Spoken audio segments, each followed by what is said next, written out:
ಅನ್ಮ್ಯೂಟ ಇದೆ.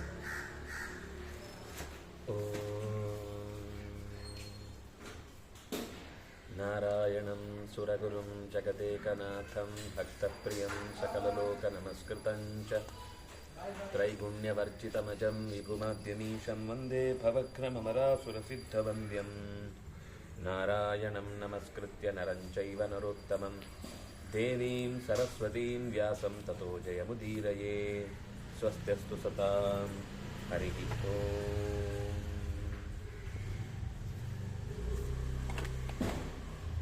ಧೃತರಾಷ್ಟ್ರ ಅನೇಕ ಥರದ ಪ್ರಶ್ನೆಗಳನ್ನು ಕೇಳಿದ್ದಕ್ಕೆ ಉತ್ತರವನ್ನು ಕೊಡ್ತಾ ಸನತ್ಕುಮಾರರು ಬೇರೆ ಬೇರೆಯದೇ ಆದ ಮುಖಗಳಲ್ಲಿ ಒಂದು ವಿಷಯವನ್ನು ಅನುಸಂಧಾನ ಮಾಡುವುದು ಎಷ್ಟಿರುತ್ತೆ ಅನ್ನೋದನ್ನು ಹೇಳ್ತಾ ಬಂದ. ಮತ್ತೆ ಧೃತರಾಷ್ಟ್ರನ ಪ್ರಶ್ನೆ ಹಿಂದೆ ದಮ ಅನ್ನುವುದರ ದೋಷವನ್ನು ಹೇಳಿದ, ಸತ್ಯ ಅನ್ನುವುದು ಎಷ್ಟು ಮುಖ್ಯವಾದದ್ದು ಅನ್ನುವುದನ್ನು ತಿಳಿಸಿದ. ದೋಷವನ್ನು ನೀಗಿಯೇ ತಪಸ್ಸು ಅನ್ನುವ ವ್ರತವನ್ನು ಕೈಗೊಳ್ಳುವುದು ಸಾಧ್ಯ.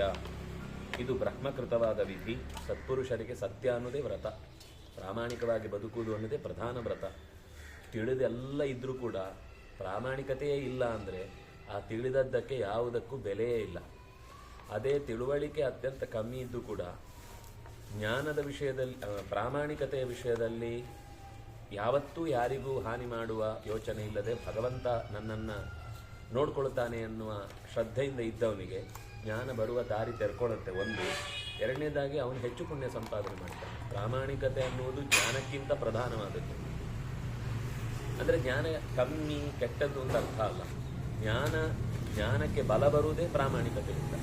ಅಕಸ್ಮಾತ್ ಅಲ್ಲಿ ಪ್ರಾಮಾಣಿಕತೆ ಇಲ್ಲದೆ ಹೋದರೆ, ಸತ್ಯ ಅನ್ನುವ ವ್ರತ ಇಲ್ಲದೆ ಹೋದರೆ ತಿಳುವಳಿಕೆಗೆ ಯಾವ ಅರ್ಥವೂ ಬರುವುದಿಲ್ಲ ಅನ್ನೋದನ್ನು ಸನತ್ಕುಮಾರರು ಹೇಳಿದರು. ಹಾಗಾಗಿ ಹಿಂದೆ ದಮದ ದೋಷ, ಮದದ, ಅಂದರೆ ದಮ ಅನ್ನುವುದು ಯಾವೆಲ್ಲ ದೋಷದಿಂದ ತಡೆ ಒಡ್ಡಲ್ಪಡುತ್ತೆ, ಮತ್ತೆ 6 ದೋಷಗಳನ್ನು ಹೇಳಿದರು. ಗರ್ವಗಳು ಅಂತ, ಅಂದರೆ ತ್ಯಾಗ ಮಾಡಬೇಕಾದ ಸಂದರ್ಭ ಬಂದಾಗ ಯಾವುದೆಲ್ಲ ತ್ಯಾಗ ಮಾಡಬೇಕು ಅಂತ ಹೇಳಿದರು. ಇದು ಎಲ್ಲ ದೋಷಗಳಿಂದ ಮುಕ್ತವಾದಾಗ ಮಾತ್ರ ಜ್ಞಾನಕ್ಕೆ ಬಲ ಬರುತ್ತೆ. ಇಲ್ಲಾಂದರೆ ಇವೆಲ್ಲವೂ ಕೂಡ ಜ್ಞಾನವನ್ನು ಈ ಎಲ್ಲ ತಪ್ಪು ಮಾಡಲಿಕ್ಕೂ ಬಳಸಬಹುದು. ಜ್ಞಾನವನ್ನು ಈ ಎಲ್ಲ ದಾರಿಯನ್ನು ಬೇರೆಯವರಿಗೆ ಕಾಣದಂತೆ ಮುಚ್ಚಿಡ್ಲಿಕ್ಕೂ ಬಳಸಬಹುದು. ಆದರೆ ಪ್ರಾಮಾಣಿಕತೆ ಹಾಗಲ್ಲ. ಇವೆಲ್ಲವನ್ನೂ ಬಿಡಿಸಿ ಹೊರಗೆ ತರುವಂಥದ್ದಾದ್ರಿಂದಾಗಿ ಈ ಗುಣಗಳಿಂದ ಕೂಡಿದವನೇ ತಪಸ್ವಿ ಅಂತ ಅನ್ನಿಸ್ತಾನೆ. ಇದನ್ನೇ ಸಂಗ್ರಹ ಮಾಡಿ ನಿನಗೆ ಹೇಳಿದ್ದು. ಎಲ್ಲದಕ್ಕಿಂತ ಮುಖ್ಯವಾದದ್ದು ಪ್ರಾಮಾಣಿಕತೆ, ಸತ್ಯವ್ರತ. ಇದರಿಂದ ಏನಾಗುತ್ತೆ ಅಂದರೆ ಅವನು ಪವಿತ್ರನಾಗಿ ಹುಟ್ಟು, ಮುದಿತನ, ಪ್ರಾಣ ಕಳ್ಕೊಳ್ಳುವ ಸ್ಥಿತಿ, ಸಾವು, ಇವೆಲ್ಲ ಸಂಸಾರದ ಕಷ್ಟಗಳನ್ನು ಅವನು ನೀಗ್ತಾ ಮುಂದೆ ಹೋಗ್ತಾನೆ ಅಂತ ಇಷ್ಟು ಹೇಳಿದ್ದ. ಧೃತರಾಷ್ಟ್ರ ಮತ್ತೆ ಪ್ರಶ್ನೆ ಕೇಳ್ತಾನೆ. ಆಖ್ಯಾನ ಪಂಚಮೈರ್ವೇದೈ ಭೂಯಿಷ್ಟಂ ಕಥ್ಯತೆ ಜನ ತಥಾ ಚಾನ್ಯೇ ಚತುರ್ವೇದಾ ತ್ರಿವೇದಾಶ್ಚ ತಥಾ ಪರೇ ದ್ವಿವೇದ. ಶ್ಲೋಕ ಬಿಟ್ಟು ಇಲ್ಲ, ಯಾಕೆ? ಕೊನೆ ಶ್ಲೋಕ ಮಾಡಿದ್ದು 42 ಅಲ್ವಾ? ಅದಾಯ್ತಲ್ವಾ? ಅದು ಕೊನೆಯಲ್ಲಿ ನಿಲ್ಲಿಸೋದಿದ್ದಾದ್ರೆ ಇಲ್ಲ, ಅದಾದ್ಮೇಲೆ ಕಾಮತ್ಯಾಗ ಆಯಿತು, ಯಾಚನೆ ಅಂಶದಲ್ಲಿ ಬಂತು. ಅಲ್ಲಿ 1-2 ಶ್ಲೋಕ ಬಾಕಿ ಉಳಿದಿದೆ. 6 ತ್ಯಾಗಗಳನ್ನು ಹಿಂದೆ ಹೇಳಿದ್ದೆ. 6 ತ್ಯಾಗ ಆದಮೇಲೆ ಅರ್ಹತೆ ಯಾಚಮಾನಾಯ ಪ್ರದೇಯಂ ತಚ್ಚುಭಂ ಭವೇತ್ ಅಪ್ರಮಾದೀ ಭವೇದೇತೈಃ ಅಪ್ಯಷ್ಟಗುಣೋ ಭವೇತ್. ಸತ್ಯಂ ಇದಾಯಿತು. ಸತ್ಯಂ ಧ್ಯಾನಂ ಸಮಾಧಾನಂ ಚೋದ್ಯಂ ವೈರಾಗ್ಯಮೇವ ಚ ಹಸ್ತೇಯಂ ಬ್ರಹ್ಮಚರ್ಯಂಚ ತಥಾ ಸಂಗ್ರಹಮೇವ ಚ ಏವಂ ದೋಷಾಮದಸ್ಯೋಕ್ತಾಃ ದೋಷಾನ್ ಪರಿವರ್ಜಯೇತ್ ತಥಾ ತ್ಯಾಗೋ ಪ್ರಮಾದಶ್ಚ. ಇದು ಆಯಿತು. ಸ ಚಾಪ್ಯತ್ ಅಷ್ಟಗುಣೋ ಭವೇತ್ ಸ ಚಾಪ್ಯಷ್ಟಗುಣೋ ಮತಃ ಅಷ್ಟೌ ದೋಷಾಃ. ಸತ್ಯಾತ್ಮ ಭವ ರಾಜೇಂದ್ರ, ಅದು ಅಲ್ಲಿಂದ ಹೋಗಿ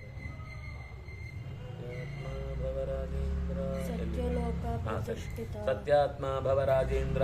ಅದನ್ನು ಈಗ ಹೇಳಿದ್ದು ನಾನಿಷ್ಟು ಸ್ಟಾರ್ಟಿಂಗ್. ಸತ್ಯಾತ್ಮ ಭವರಾಜೇಂದ್ರ ಸತ್ಯೇ ಲೋಕ ಪ್ರತಿಷ್ಠಿತಾ. ಸತ್ಯಾತ್ಮ, ಪ್ರಾಮಾಣಿಕನಾದ ಮನಸ್ಸುಳ್ಳವನಾಗು. ಸತ್ಯೇ ಅಮೃತಮಾಹಿತಂ, ಇದರಲ್ಲಿ ಅಮೃತ ತುಂಬಿಕೊಂಡಿದೆ. ಇದು ಜೀವನದ ನಿಜವಾದ ಅಮೃತ. ಇದಿಲ್ಲದೆ ಇದ್ರೆ ಜೀವನಕ್ಕೆ ಯಾವ ಅರ್ಥವೂ ಇರುವುದಿಲ್ಲ. ನಿವೃತ್ತೇನೈವ ದೋಷೇಣ, ಈ ಹಿಂದೆ ಹೇಳಿದ ದೋಷಗಳೆಲ್ಲ ನಿವೃತ್ತಿ ಆದಾಗಲೇ ತಪಸ್ಸು ಅನ್ನೋದಕ್ಕೆ ಅರ್ಥ ಬರುತ್ತೆ. ಕಣ್ಣಿಗೆ ಕಾಣುವ ಸ್ಥಿತಿ ಒಂದು, ಕಣ್ಣಿಗೆ ಕಾಣದ ಸ್ಥಿತಿ ಇನ್ನೊಂದು. ಈ ತಪಸ್ಸು ಅನ್ನೋದು ಯಾವತ್ತೂ ಕೂಡ ಅದು ಒಳಗಿನಿಂದ ಅನುಷ್ಠಾನಕ್ಕೆ ಬರುವಂಥದ್ದು. ಅದರಿಂದಾಗಿ ಈ ದೋಷಗಳಿಂದ ವಿಯುಕ್ತನಾದವನು, ಗುಣಗಳಿಂದ ತುಂಬಿಕೊಂಡವನು, ಸತ್ಯದ ವ್ರತದಲ್ಲಿ ಇರುವವನು, ತಪಸ್ಸನ್ನು ಅತ್ಯಂತ ನಿಷ್ಠೆಯಿಂದ ಪಾಲಿಸುವವನು, ಆವಾಗ ಯನ್ಮಾಂ ಪೃಚ್ಛಸಿ ರಾಜೇಂದ್ರ ಸಂಕ್ಷೇಪಾತ್ ಪ್ರಬ್ರವೀಮಿತೆ ಏತತ್ ಪಾಪ ಹರಂ ಪುಣ್ಯಂ. ಸತ್ಯವ್ರತ, ತಪೋವ್ರತ, ತಪಸ್ಸಿನ ವ್ರತ, ತಪೋವ್ರತದಲ್ಲಿ ಇರುವವನು, ಸತ್ಯವ್ರತದಲ್ಲಿ ಇರುವವನು, ಇವನು ಜನ್ಮ ಮೃತ್ಯು ಜರಾಪಹಂ. ಜನ್ಮ ಮೃತ್ಯು ಜರ ಅಂದರೆ ಮುದಿತನ, ದೇಹ ಜರ್ಜರಿತ ಆಗುವುದು, ಇದೆಲ್ಲ ಬೇಗ ಕಾಣುತ್ತೆ. ಆದರೆ ಯಾರು ಅತ್ಯಂತ ಪ್ರಾಮಾಣಿಕರು ತಪಸ್ಸುನಿಂದ ಕೂಡಿರ್ತಾರೆ, ದೇಹ ವಸ್ತುತಃ ಮುದಿ ಆಗತ್ತೆ, ಆದರೆ ಆ ಮುದಿತನದ ಯಾವುದೇ ಬ್ಯಾಕ್ ಡ್ರಾಪ್ಗಳು ಅವರಿಗೆ ಉಂಟಾಗಲ್ಲ. ಅಂದರೆ ಡ್ರಾಬ್ಯಾಕ್ಗಳು ಉಂಟಾಗಲ್ಲ. ಏನಂತಾರೆ, ಕಾಲು ಸೆಳೆಯುವುದು, ನಡಿಲಿಕ್ಕಾಗದೇ ಇರುವುದು, ಪೂರ್ತಿ ಹಾಸಿಗೆಗೆ ಹಿಡಿದು ಬಿಡುವುದು, ಅಂದರೆ ಎಲ್ಲದಕ್ಕೆ ಇದೆಲ್ಲಾದರೂ ದೋಷ ಅಲ್ಲ. ದೇಹ ಕುಸಿತ ಆಗತ್ತೆ, ಎಲ್ಲ ಕಣ್ಣು ಕಾಣದೇ ಇರುವುದು. ಆದರೆ ಜ್ಞಾನದ ವಿಷಯದಲ್ಲಿ ಒಂದು ಸ್ವಲ್ಪವೂ ಕೂಡ ಮರೆ ಉಂಟಾಗದೇ ಇರುವುದು, ಅದು ವಸ್ತುತಃ ಜ್ಞಾನ ಮರೆಯುವುದು ಅನ್ನೋದು ಮುದಿತನದ ಮಹಾದೋಷ. ಬೇರೆ ಎಲ್ಲ ಸರಿ ಇರುತ್ತೆ. ಅಂದರೆ ಇಂದ್ರಿಯಗಳಲ್ವ ಅವುಗಳು, ಅದು ಕೆಲವೊಮ್ಮೆ ಕೆಲವರಿಗೆ ಚೆನ್ನಾಗಿರುತ್ತೆ. ಯಾಕೆಂದರೆ ಪ್ರಕೃತಿಯೇ ಅವ್ಯವಸ್ಥೆ ಇದ್ದಾಗ, ಅಂದರೆ ಆಹಾರದ ವ್ಯವಸ್ಥೆ, ಇದು ಮದ್ದಿನ ವ್ಯವಸ್ಥೆ ಇದೇ ತೀರ ಹಾಳಾದಾಗ ಇಂದ್ರಿಯಗಳು ಕೆಲವೊಂದು ಸರ್ತಿ ಜರ್ಜರಿತಗೊಳ್ಳುತ್ತೆ. ಬಾಯಿ ರುಚಿ ಕೆಡುತ್ತೆ, ಕಣ್ಣಿನ ದೃಷ್ಟಿ ಮಂದ ಆಗುತ್ತೆ, ಕಿವಿ ಕೇಳುವುದಿಲ್ಲ ಅಂತ ಆಗುತ್ತೆ. ಇದೆಲ್ಲ ದೇಹಕ್ಕೆ ಸಹಜ. ಆದರೆ ಇಷ್ಟರ ಮಧ್ಯದಲ್ಲೂ ಮನಸ್ಸು ಜಾಗೃತವಾಗಿದ್ದು ಹಿಂದಿನದೇ ಯಾವುದನ್ನು ಮರೆಯಲ್ಲ ಅನ್ನೋದುಂಟಲ್ವ, ಅದು ಒಬ್ಬ ಪ್ರಾಮಾಣಿಕವಾಗಿ ಬದುಕಿದ್ದಾನೆ ಅನ್ನೋದಕ್ಕೆ ಇರುವ ಕುರುಹು. ದೇಹ ದಪ್ಪಾದಾಗ ಅನಿವಾರ್ಯವಾಗಿ ನಡೀಲಿ ಕಷ್ಟ ಆಗ್ಬೋದು, ಅಥವಾ ದೇಹ ತುಂಬ ತೆಳ್ಳಗಾದಾಗ ಸುಸ್ತು ಅನ್ನಿಸ್ಬಹುದು. ಇದು ಅವರಿಗೆ ದೇಹ ಇಷ್ಟಿದ್ದಾಗಲೂ ಈ ತುಂಬ ತಪಸ್ವಿಗಳು ಅಂತ ಅನ್ನಿಸಿಕೊಂಡವರು ಇದೆಲ್ಲವನ್ನು ಮೀರಿ ಬದುಕ್ತಾರೆ. ಆದರೆ ಅವ್ರಿಗೆ ಬೇಕಿರುವುದಿಲ್ಲ. ಇದೆ ಈ ದೊಡ್ಡವರದ್ದು ಮಹಿಮೆ ಏನು ಅಂದರೆ, ಬೇಕು ಅಂತ ಅವರು ನನಗೇನು ಆಗಲ್ಲ ಅನ್ನೋ ಥರ ತೋರ್ಪಡಿಸ್ತಾರೆ. ಸಾಕಾಗತ್ತೆ ಅವರಿಗೆ, ಬೇಡ ಈ ಎಲ್ಲ ಸಹವಾಸನೆ ಸಾಕಾಗಿ, ಯಾಕಾದರೂ ಬರ್ತಾರಪ್ಪ ನನ್ನ ಹತ್ರ ಅಂತ ಅನ್ನಿಸ್ಲಿಕ್ಕೆ ಶುರುವಾಗುತ್ತೆ. ಅದಕ್ಕೆ ಇದೆಲ್ಲ ಕಾರಣ ಕೊಡ್ತಾ ಇರ್ತಾರೆ. ನಮ್ಮ ಸ್ವಾಮಿಗಳು ತುಂಬ ಮಂಡಿ ನೋವು ಹಾಗೆ ಹೀಗೆ ಅಂತ ಹೇಳಿ ಒಂದು ಸ್ಟಿಕ್ ತರಿಸಿದ್ರು, ಎಲ್ಲ ಆಯಿತು. ಅದಕ್ಕೆ ಸರಿಯಾಗಿ ಅದನ್ನು ನಾವು ಹಿಡ್ಕೊಂಡು ಓಡಾಡೋರು ಮರ್ತು ಬಂದ್ವಿ. ಒಂದ್ಸಲ ಯಾವುದೋ ಮನೆಯಲ್ಲಿ ಮೂಲೆಯಲ್ಲಿ ಇಟ್ಟಿದ್ದು ಅದು ಅಲ್ಲೇ ಉಳಿದು, ಅದು ಯಾವ ಮನೆ ಅಂತಲೂ ಗೊತ್ತಿಲ್ಲ. 80-90 ಮನೆ, ಸಂಧಿ ಸಂಧಿ ಸಂಧಿ ಸಂಧಿ ಸಂಧಿ ಮನೆ. ಆ ಜಾಗಗಳಲ್ಲೆಲ್ಲ ಸಂಧಿ ಗೊಂದಿ ಹಂದಿ ಮಂದಿ ಇಷ್ಟೇ, ಎಲ್ಲ ಒಂದು ಪಕ್ಕ ವ್ಯವಸ್ಥೆ ಗೊತ್ತಾಗಲ್ಲ ಏನು ಅಂತ. ನಾವು ಮರ್ತು ಬಂದ್ವಿ ಅಂತ ಗೊತ್ತಾಯ್ತಾ, ಎಲ್ಲಿ ನನ್ನ ಕಾಲು ನೋವು ಅಂತ. ಅಷ್ಟೊತ್ತು ಎಲ್ಲ ಕಡೆ ನಡೆದಿದ್ದಾರೆ ಕೋಲೆ ಇಲ್ಲದೆ. ಅವರಿಗೆ ಅದು ಬೇಕು ಅಂತ ಅನಿಸಿದಾಗ ತನ್ನಿ, ಎಲ್ಲಿದೆ, ನಾನು ಇನ್ನು ನಡೆಯುವುದೇ ಇಲ್ಲ, ಇಲ್ಲೇ ಕೂತ್ ಬಿಡ್ತೇನೆ ಅಂತ ಅಲ್ಲೇ ಬಂಡೆ ಮೇಲೆ ಕೂತ್ಬಿಟ್ರು. ನಾವೆಲ್ಲ ಹುಡ್ಕೊಂಡು ಓಡಾಡಿ ಯಾವ್ದ ಮೇಲೆ ಆ ಪುಣ್ಯಾತ್ಮರು ಯಾರೋ ಪಾಪ ಅವರು ಕೂಡ ಬಿಟ್ಟು ಹೋಗಿದ್ದಾರೆ, ಸ್ವಾಮಿಗಳಿಗೆ ತೊಂದರೆ ಆಗುತ್ತೆ ಅಂತ ಹುಡ್ಕೊಂಡು ಪುಣ್ಯಕ್ಕೆ ಅಷ್ಟೊತ್ತಿಗೆ ಓಡಿ ಬಂದಿದ್ದಾರೆ. ನಾವು ಹೋದ್ಮೇಲೆ ಅವ್ರು ಸೀದಾ ನಡ್ಕೊಂಡು ಹೋಗಿ ಕಾರಲ್ಲಿ ಕೂತಿದ್ದಾರೆ. ಕೋಲ್ ಬೇಕು ಅಂತ ನಮ್ಮನ್ನು ಕಳಿಸಿ, ಸ್ಟಿಕ್ ಇರ್ತಲ್ಲ ಕೈ ಹಿಡ್ಕೊಂಡು ಹೋಗಿ ನಮ್ಮನ್ನು ಕಳಿಸಿ ಅವ್ರು ಕಾರಲ್ಲಿ ಹೋಗಿ ಆರಾಮಾಗಿ ಕೂತಿದ್ದಾರೆ. ತಂದ್ರ ಅಂತ ಕೇಳಿದ್ವಿ.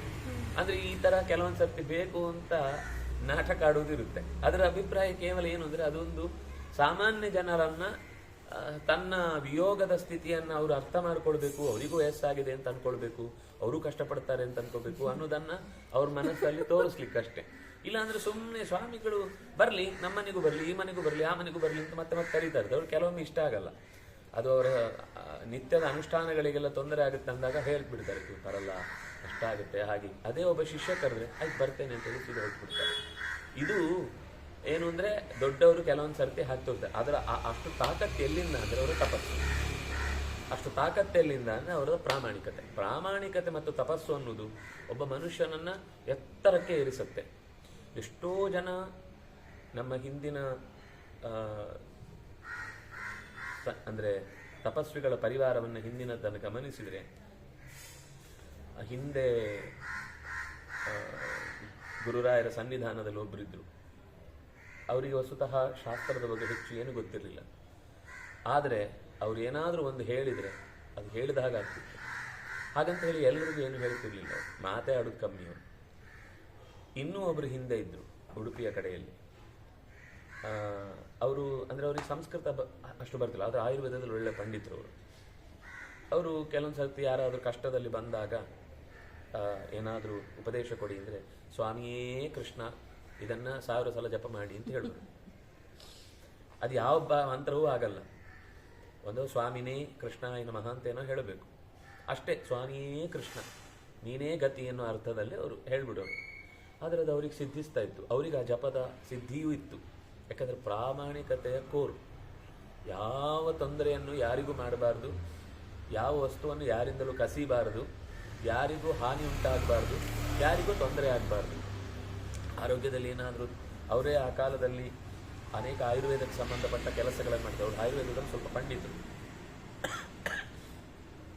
ಅದೆಲ್ಲ ತಪಸ್ಸಿನ ಬಲ, ನಿರಂತರ ಜಪ ಅನುಷ್ಠಾನ, ಪ್ರಾಮಾಣಿಕವಾದ ದೇವರಲ್ಲಿ ಪ್ರೀತಿಯಿಂದ ಏನೇ ಕೃಷ್ಣನಲ್ಲಿ ಕೆಲಸ ಮಾಡಿದರೂ ಕೂಡ ಅದು ಕೃಷ್ಣನೇ ಮಾಡಿಸಿದ್ದು ಅನ್ನುವ ನಿಷ್ಠೆ. ಅವರು 106 ವರ್ಷನೋ 8 ವರ್ಷನೋ ಬದುಕಿದ್ರು ಅವರು. ಆದರೆ ಯಾವ ದೇಹದ ಆರೋಗ್ಯದ ವ್ಯವಸ್ಥೆಯಲ್ಲೂ ಅವರಿಗೆ ಹಾಳಾಗಿರಲಿಲ್ಲ. ಆರಾಮಾಗಿ ಓಡಾಡ್ತಿದ್ರು, ಆರಾಮಾಗಿ ಬರ್ತಿದ್ರು, ಅವ್ರ ಕೆಲಸ ಅವ್ರು ಮಾಡ್ಕೊಳ್ತಿದ್ರು, ಎಲ್ಲ ಆಗ್ತಿತ್ತು. ಅಂದರೆ ಇದು ತಪಸ್ಸು ಮತ್ತು ಸತ್ಯದ ಸ್ವಭಾವದ ಪರಿಣಾಮ ಜೀವನದಲ್ಲಿ ಉಂಟಾಗುವಂಥದ್ದು ಅಂತ.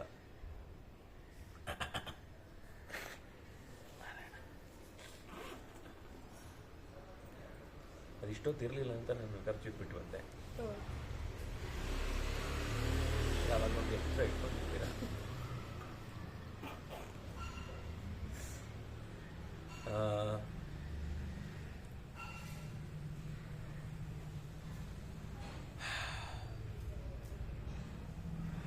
ಧೃತರಾಷ್ಟ್ರ ಮತ್ತೆ ಪ್ರಶ್ನೆ ಕೇಳಿದ. ಅಲ್ಲ, ಬಹಳ ಜನ ಹೇಳ್ತಿರ್ತಾರೆ ಇತಿಹಾಸ ಅನ್ನೋದು ಪಂಚಮ ವೇದ, ಅದು ಸೇರಿದ್ರೆ 5 ಆಯಿತು, ವೇದ ಅಷ್ಟರಿಂದಲೇ ಪ್ರತಿಪಾದ್ಯನಾಗಿದ್ದಾನೆ ಅಂತ. ಇನ್ನು ಕೆಲವರು 4 ವೇದಗಳು ಅಂತ ಹೇಳ್ತಾರೆ, ಇನ್ನು ಕೆಲವರು 3 ವೇದ ಅಂತಾರೆ, ಇನ್ನು ದ್ವಿವೇದಿಗಳು ಅಂತ ಯೋಚನೆ ಮಾಡುವವರು 2 ವೇದಗಳು ಅಂತ ಹೇಳ್ತಾರೆ, ಇನ್ನು ಕೆಲವರು ಒಂದೇ ವೇದ, ಅನಂತ ವೇದ ಒಟ್ಟಿಗೆ ಇದೆ, ಅದು ಬಿಟ್ಟು ಬೇರೆ ಇಲ್ಲ ಅಂತ ಹೀಗೆಲ್ಲ ಹೇಳ್ತಾರೆ. ನಿಜವಾಗಿ ಯಾವುದು ನೋಡಿ, ಅಲ್ಲಿ ತಥಾಚಾನ್ಯ ಚತುರ್ವೇದಾಹ, ಚತುರ್ವೇದಿ ಅಲ್ಲ, ತ್ರಿವೇದಾಹ, 3 ವೇದ. ಅದು ವೇದಿಗೆ ಸಂಬಂಧ. ತ್ರಿವೇದಿ, ದ್ವಿವೇದಿ, ಏಕವೇದಿ ಅಂತ ಶಬ್ದಗಳಿದ್ರೆ ದುಬೆ, ದ್ವಿವೇದಿ ದುಬೆ ಆಯಿತು, ದಬಾ ಕೊಡ್ತಾರೆ ಈ ವೇದವನ್ನು. ಅಂದರೆ ವೇದಿ ಅಂದರೆ ಯಜ್ಞದ ಕುಂಡ. ಅಮೀಂ ವೇದೀಂ, ಈ ವೇದಿಯನ್ನು ಅನುಸರಿಸಿ ಪ್ರದಕ್ಷಿಣೆ ಬರುವಾಗ ಒಂದು ಮಾತನ್ನು ಕಾಳಿದಾಸ ಹೇಳ್ತಾನೆ. ಋಷಿಗಳು ಪ್ರದಕ್ಷಿಣೆ ಬಂದು ಅದಕ್ಕೆ ಅರ್ಚನೆ ಮಾಡುವಾಗ, ಗೌರವ ಸಲ್ಲಿಸುವಾಗ ಏನು ಮಾಡ್ತಿದ್ರು, ಹೇಗೆ ಮಾಡಬೇಕಿತ್ತು ಅಂತ. ವೇದಿ ಅಂದರೆ ಕುಂಡ. 3 ಕುಂಡಗಳಲ್ಲಿ ಆಹುತಿ ಕೊಡುವವರಾದರೆ ಅವರು ತ್ರಿವೇದಿಗಳು. 2 ಕುಂಡದಲ್ಲಿ ಆಹುತಿಯನ್ನು ಕೊಟ್ಟು ನಿತ್ಯಾರಾಧನೆ ಮಾಡುವವರಾದರೆ ಅವರು ದ್ವಿವೇದಿಗಳು. ಇಲ್ಲ, ಈ 3 ಒಂದೇ ಕುಂಡದಲ್ಲಿ ಆಲೋಚನೆ ಮಾಡಿ ಅನುಷ್ಠಾನ ಮಾಡುವವರು ಅಷ್ಟೇ ಏಕವೇದಿಗಳು. 4ನೇ ವೇದಿಯೇ ಇಲ್ಲ, ಇರುವುದೇ 3 ಅಗ್ನಿ. ಅನ್ವಹಾರ್ಯ, ಅದು ದಾಕ್ಷಿಣಾತ್ಯ, ಅನ್ವಹಾರ್ಯ ಪಚನ, ಇನ್ನೊಂದು ಗಾರ್ಹಪತ್ಯ. ಗೃಹಪತಿ ಅಂದರೆ ಅವನಿಗೆ ನಿತ್ಯದ ಅನುಷ್ಠಾನಕ್ಕಿರುವಂಥದ್ದು. ದಾಕ್ಷಿಣಾತ್ಯ ಅಂದರೆ ಅವನು ಪ್ರಾಣ ಕಳ್ಕೊಂಡಾಗ ದೇಹವನ್ನು ಸುಡ್ಲಿಕ್ಕೋಸ್ಕರ ಅಲ್ಲಿಂದ ಉಪಯೋಗಿಸುವಂಥದ್ದು. ಇನ್ನೊಂದು ವಿಶೇಷ, ನಿತ್ಯದ ಕಾರ್ಯಕ್ರಮ ಅಲ್ಲದೆ ಇನ್ನೇನಾದರೂ ಸಂಸ್ಕಾರಕ್ಕಾಗಿಯೋ ಪ್ರಾಯಶ್ಚಿತ್ತಕ್ಕಾಗಿಯೋ ಅಗ್ನಿಯಲ್ಲಿ ಆಹುತಿ, ವಿಶೇಷವಾದ ಆಹುತಿ ಕೊಡುವಂಥದ್ದೇನಿದೆ ಅದು ಇನ್ನೊಂದು ಆಹವನೀಯ ಅಂತ ಕರೀತಾರೆ. ವಿಶೇಷವಾಗಿ ಆಹ್ವಾನ ಮಾಡಿ ಅದರಲ್ಲಿ ಅಗ್ನಿಯನ್ನು, ಈ ನಿತ್ಯದ ಅಗ್ನಿಹೋತ್ರದಲ್ಲಿ ಅಗ್ನಿಯಲ್ಲಿ ಆಹ್ವಾನ ಮಾಡಲಿಕ್ಕಿಲ್ಲ ದೇವರನ್ನು. ಅದು 24 ಗಂಟೆ ಉರಿತಾ ಇರುತ್ತೆ. ಅವನು ಯಾವತ್ತಿನಿಂದ ಆ ದೀಕ್ಷೆಯನ್ನು ಸ್ವೀಕಾರ ಮಾಡಿದನೋ ಪ್ರಾಣ ಹೋಗುವ ದಿನದ ತನಕವೂ ಅದು ಉರಿತಾನೆ ಇರುತ್ತೆ. ಅಲ್ಲಿ ಮತ್ತೆ ಆಹ್ವಾನ ಮಾಡಿ ಆಹುತಿ ಕೊಡುವಂಥದ್ದಿಲ್ಲ. ಇದು ಹಾಗಲ್ಲ, ಇಲ್ಲಿಂದ ಅಗ್ನಿಯನ್ನು ತಗೊಂಡೋಗಿ ಇನ್ನೊಂದು ಕುಂಡದಲ್ಲಿ ಆವಾಹನೆ ಮಾಡಿ ಹವನ ಮಾಡುವಂಥದ್ದಾದ್ರಿಂದ ಇದು ಆಹವನೀಯ. ಆಹವನೀಯ, ದಾಕ್ಷಿಣಾತ್ಯ, ಮತ್ತೊಂದು ಗೃಹಪತಿ ಅಂದರೆ ಗಾರ್ಹಪತ್ಯ. ಇದು 3ರಲ್ಲಿ ಆಹುತಿ ಕೊಡುವಂಥದ್ದು, ವೇದಿಗಳಲ್ಲಿ ಆಹುತಿ ಕೊಡುವಂಥದ್ದು ತ್ರಿವೇದಿ. ವೇದಕ್ಕೂ ತ್ರಿವೇದಿಗೂ ಸಂಬಂಧ ಇಲ್ಲ. ಅವನಿಗೆ ವೇದ ಬರ್ಬೋದು, ಆದರೆ 3 ವೇದ ಬಂದಿದ್ರೆ ಮಾತ್ರ ತ್ರಿವೇದಿ. ಎರಡು ವೇದ ಬಂದಿದ್ರೆ ಮಾತ್ರ ದ್ವಿವೇದಿ ಅನ್ನುವ ಅರ್ಥ ಅಲ್ಲ. 3 ವೇದಿಗಳಲ್ಲಿ 2 ವೇದಿಗಳಲ್ಲಿ ಒಂದು ವೇದಿಯಲ್ಲಿ ಆಹುತಿಯನ್ನು ಕೊಡುವವರು. ಹಾಗಾಗಿ ಚತುರ್ವೇದಾಹ ಅಂತ ಕೆಲವರು, 4 ವೇದಗಳನ್ನು ಅಧ್ಯಯನ ಮಾಡಬೇಕು ಅಂತ ಹೇಳುವರು ಕೆಲವರು. ಅದರಲ್ಲಿ ಅನುವಾದದಲ್ಲೇ ತ್ರಿವೇದಿ ಅಂತಿದ್ಯಾ? ಅಂದ್ರೆ ಕೆಲವರು 4 ವೇದಗಳನ್ನು ಓದ್ತಾರೆ, ಕೆಲವರು 3 ಓದ್ತಾರೆ, ಕೆಲವರು ಏನು ಓದೋದೇ ಇಲ್ಲ. ಸರಿ ಸರಿ. ಹಂಗೆ ಯಾರು ಅಧಿಕರು ಯಾರು ಬ್ರಾಹ್ಮಣರು ಅಂತ ಕನ್ಸಿಡರ್ ಮಾಡಬೇಕು. ಅಧ್ಯಯನ ಮಾಡಬೇಕು ಅನ್ನುವ ವಿಷಯದಲ್ಲಿ ಓದದೇ ಇರುವವರು ಇದ್ದಾರೆ, ಎಲ್ಲರೂ ಇದ್ದಾರೆ. ಈ 5-6 ರೀತಿಯ ಮಾತುಕತೆಗಳಲ್ಲಿ ನಿಜವಾಗಿ ಬ್ರಹ್ಮಜ್ಞಾನ ಪಡೆದವರು ಯಾರು, ತತ್ವಜ್ಞಾನ ಪಡೆದವರು ಯಾರು ಅನ್ನೋದನ್ನು ನನಗೆ ಹೇಳಿ ಅಂತ ಕೇಳ್ತಾ ಇದ್ದಾರೆ. ಅದಕ್ಕೆ ಏಕಸ್ಯ ವೇದಸ್ಯ ಅಜ್ಞಾನಾತ್ ವೇದಾಸ್ತೆ ಬಹವಃ ಕೃತಾಃ ಸತ್ಯಸ್ವೈಕಸ್ಯ ರಾಜೇಂದ್ರ ಸತ್ಯೇ ಕಶ್ಚಿದವಸ್ಥಿತ. ಧೃತರಾಷ್ಟ್ರನ ಈ ಪ್ರಶ್ನೆಗೆ ಅವನು ಹೇಳ್ತಾನೆ, ಬ್ರಹ್ಮ ಒಬ್ಬನೇ ಅನ್ನುವ ಸರಿಯಾದ ಜ್ಞಾನ ಇರುವುದೇ ವೇದದ ಜ್ಞಾನ.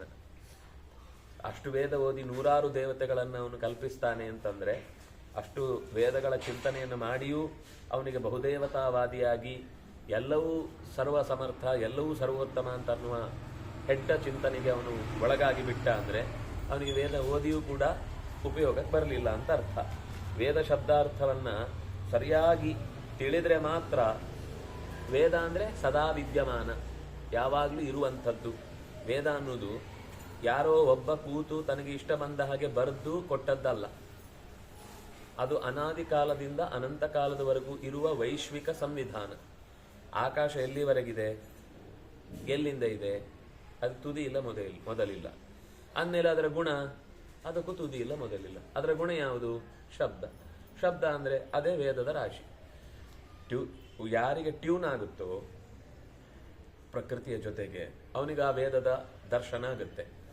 ತುಂಬ ಶ್ರಮ ಬೇಕು. ಸುಮ್ಮನೆ ಕೂತಾಗ ರೇಡಿಯೋ ತಿರುಗಿಸ್ದಾಗೆ ತಲೆ ತಿರುಗಿಸ್ತಾ ಇದ್ರೆ ಏನಾಗಲ್ಲ. ತುಂಬ ಅಧ್ಯಯನ ಇಲ್ಲಿ ಬೇಕು. ಆ ಅಧ್ಯಯನ ರಸವತ್ತಾಗಿ ಭಗವಂತನ ಅಸ್ತಿತ್ವದ ಕಡೆಗೆ ಆತನ ಮನಸ್ಸು ಜಾರಿರಬೇಕು. ಆವಾಗ ಅದು ಅವನಿಗೆ ಹೊರಗಡೆ ಅವನ ದರ್ಶನದ ಜೊತೆಗೆ ಶಬ್ದದ ದರ್ಶನ, ರೂಪದ ದರ್ಶನ ಎರಡೂ ಒಟ್ಟೊಟ್ಟಿಗೆ ಆಗುತ್ತೆ. ಅದು ಫ್ಲ್ಯಾಶ್ ಅಂತ ಹೇಳುದು, ಇಂಟ್ಯೂಷನಲ್ ಫ್ಲ್ಯಾಶ್. ಒಳಗಿನಿಂದ ಅವನಿಗೆ ಹೊಳೆಯುವುದು.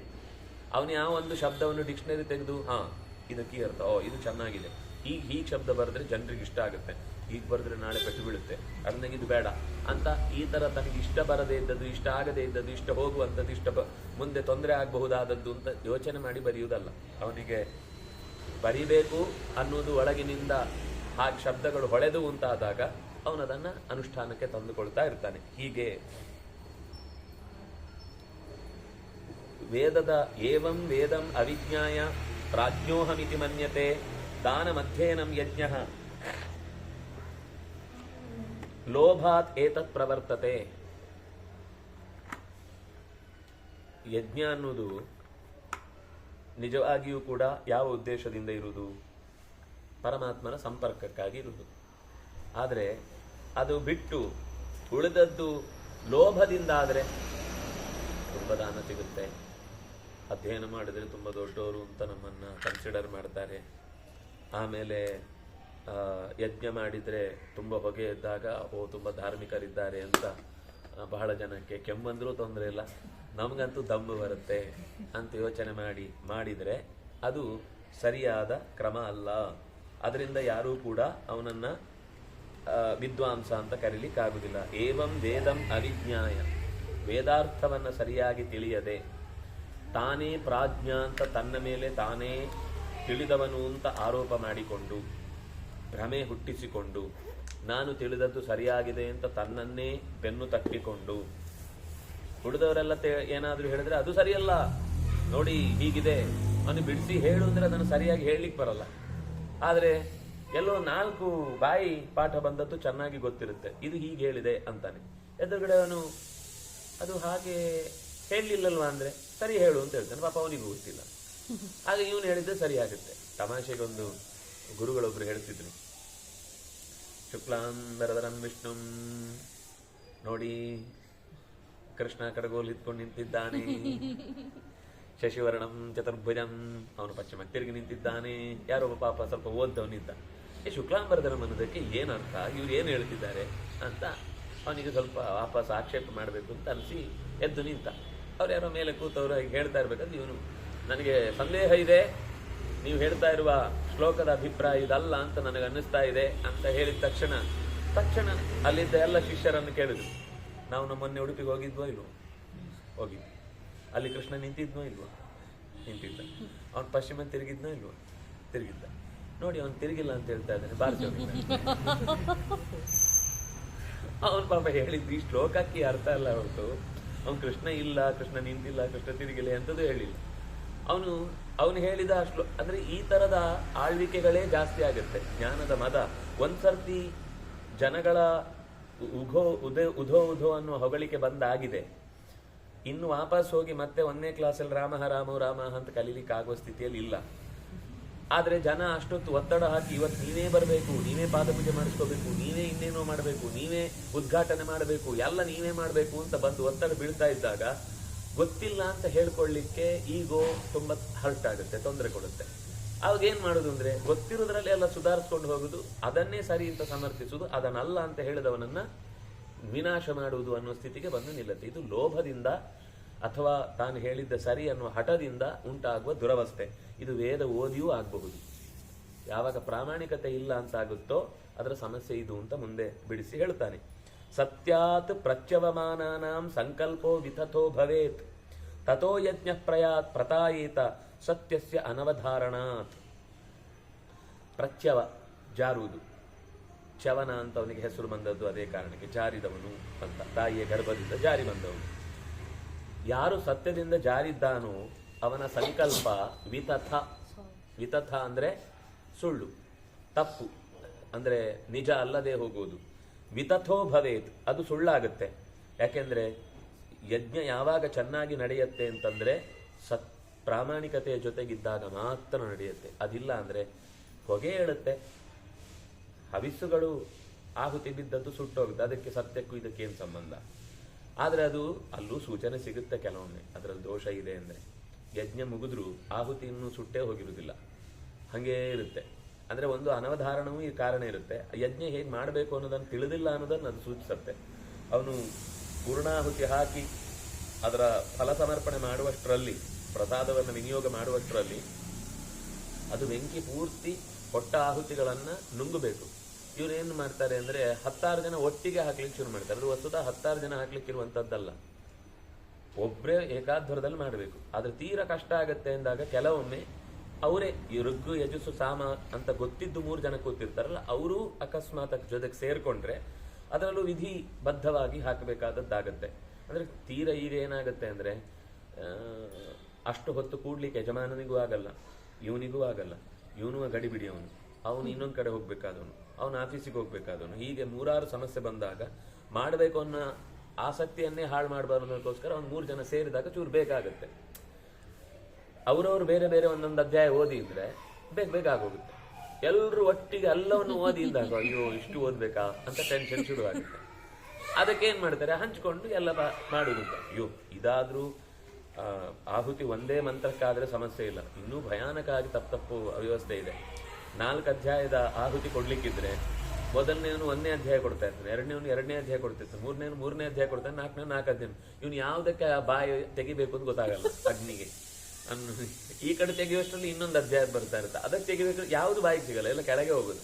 ಅಂದ್ರೆ ಇದು ತೀರಾ ಅನರ್ಥದ ಪರಮಾವಧಿ. ಇಂಥದ್ದೆಲ್ಲ ನೋಡ್ಲಿಕ್ಕೆ ಹೋದ್ರೆ ಭಯನೇ ಆಗತ್ತೆ.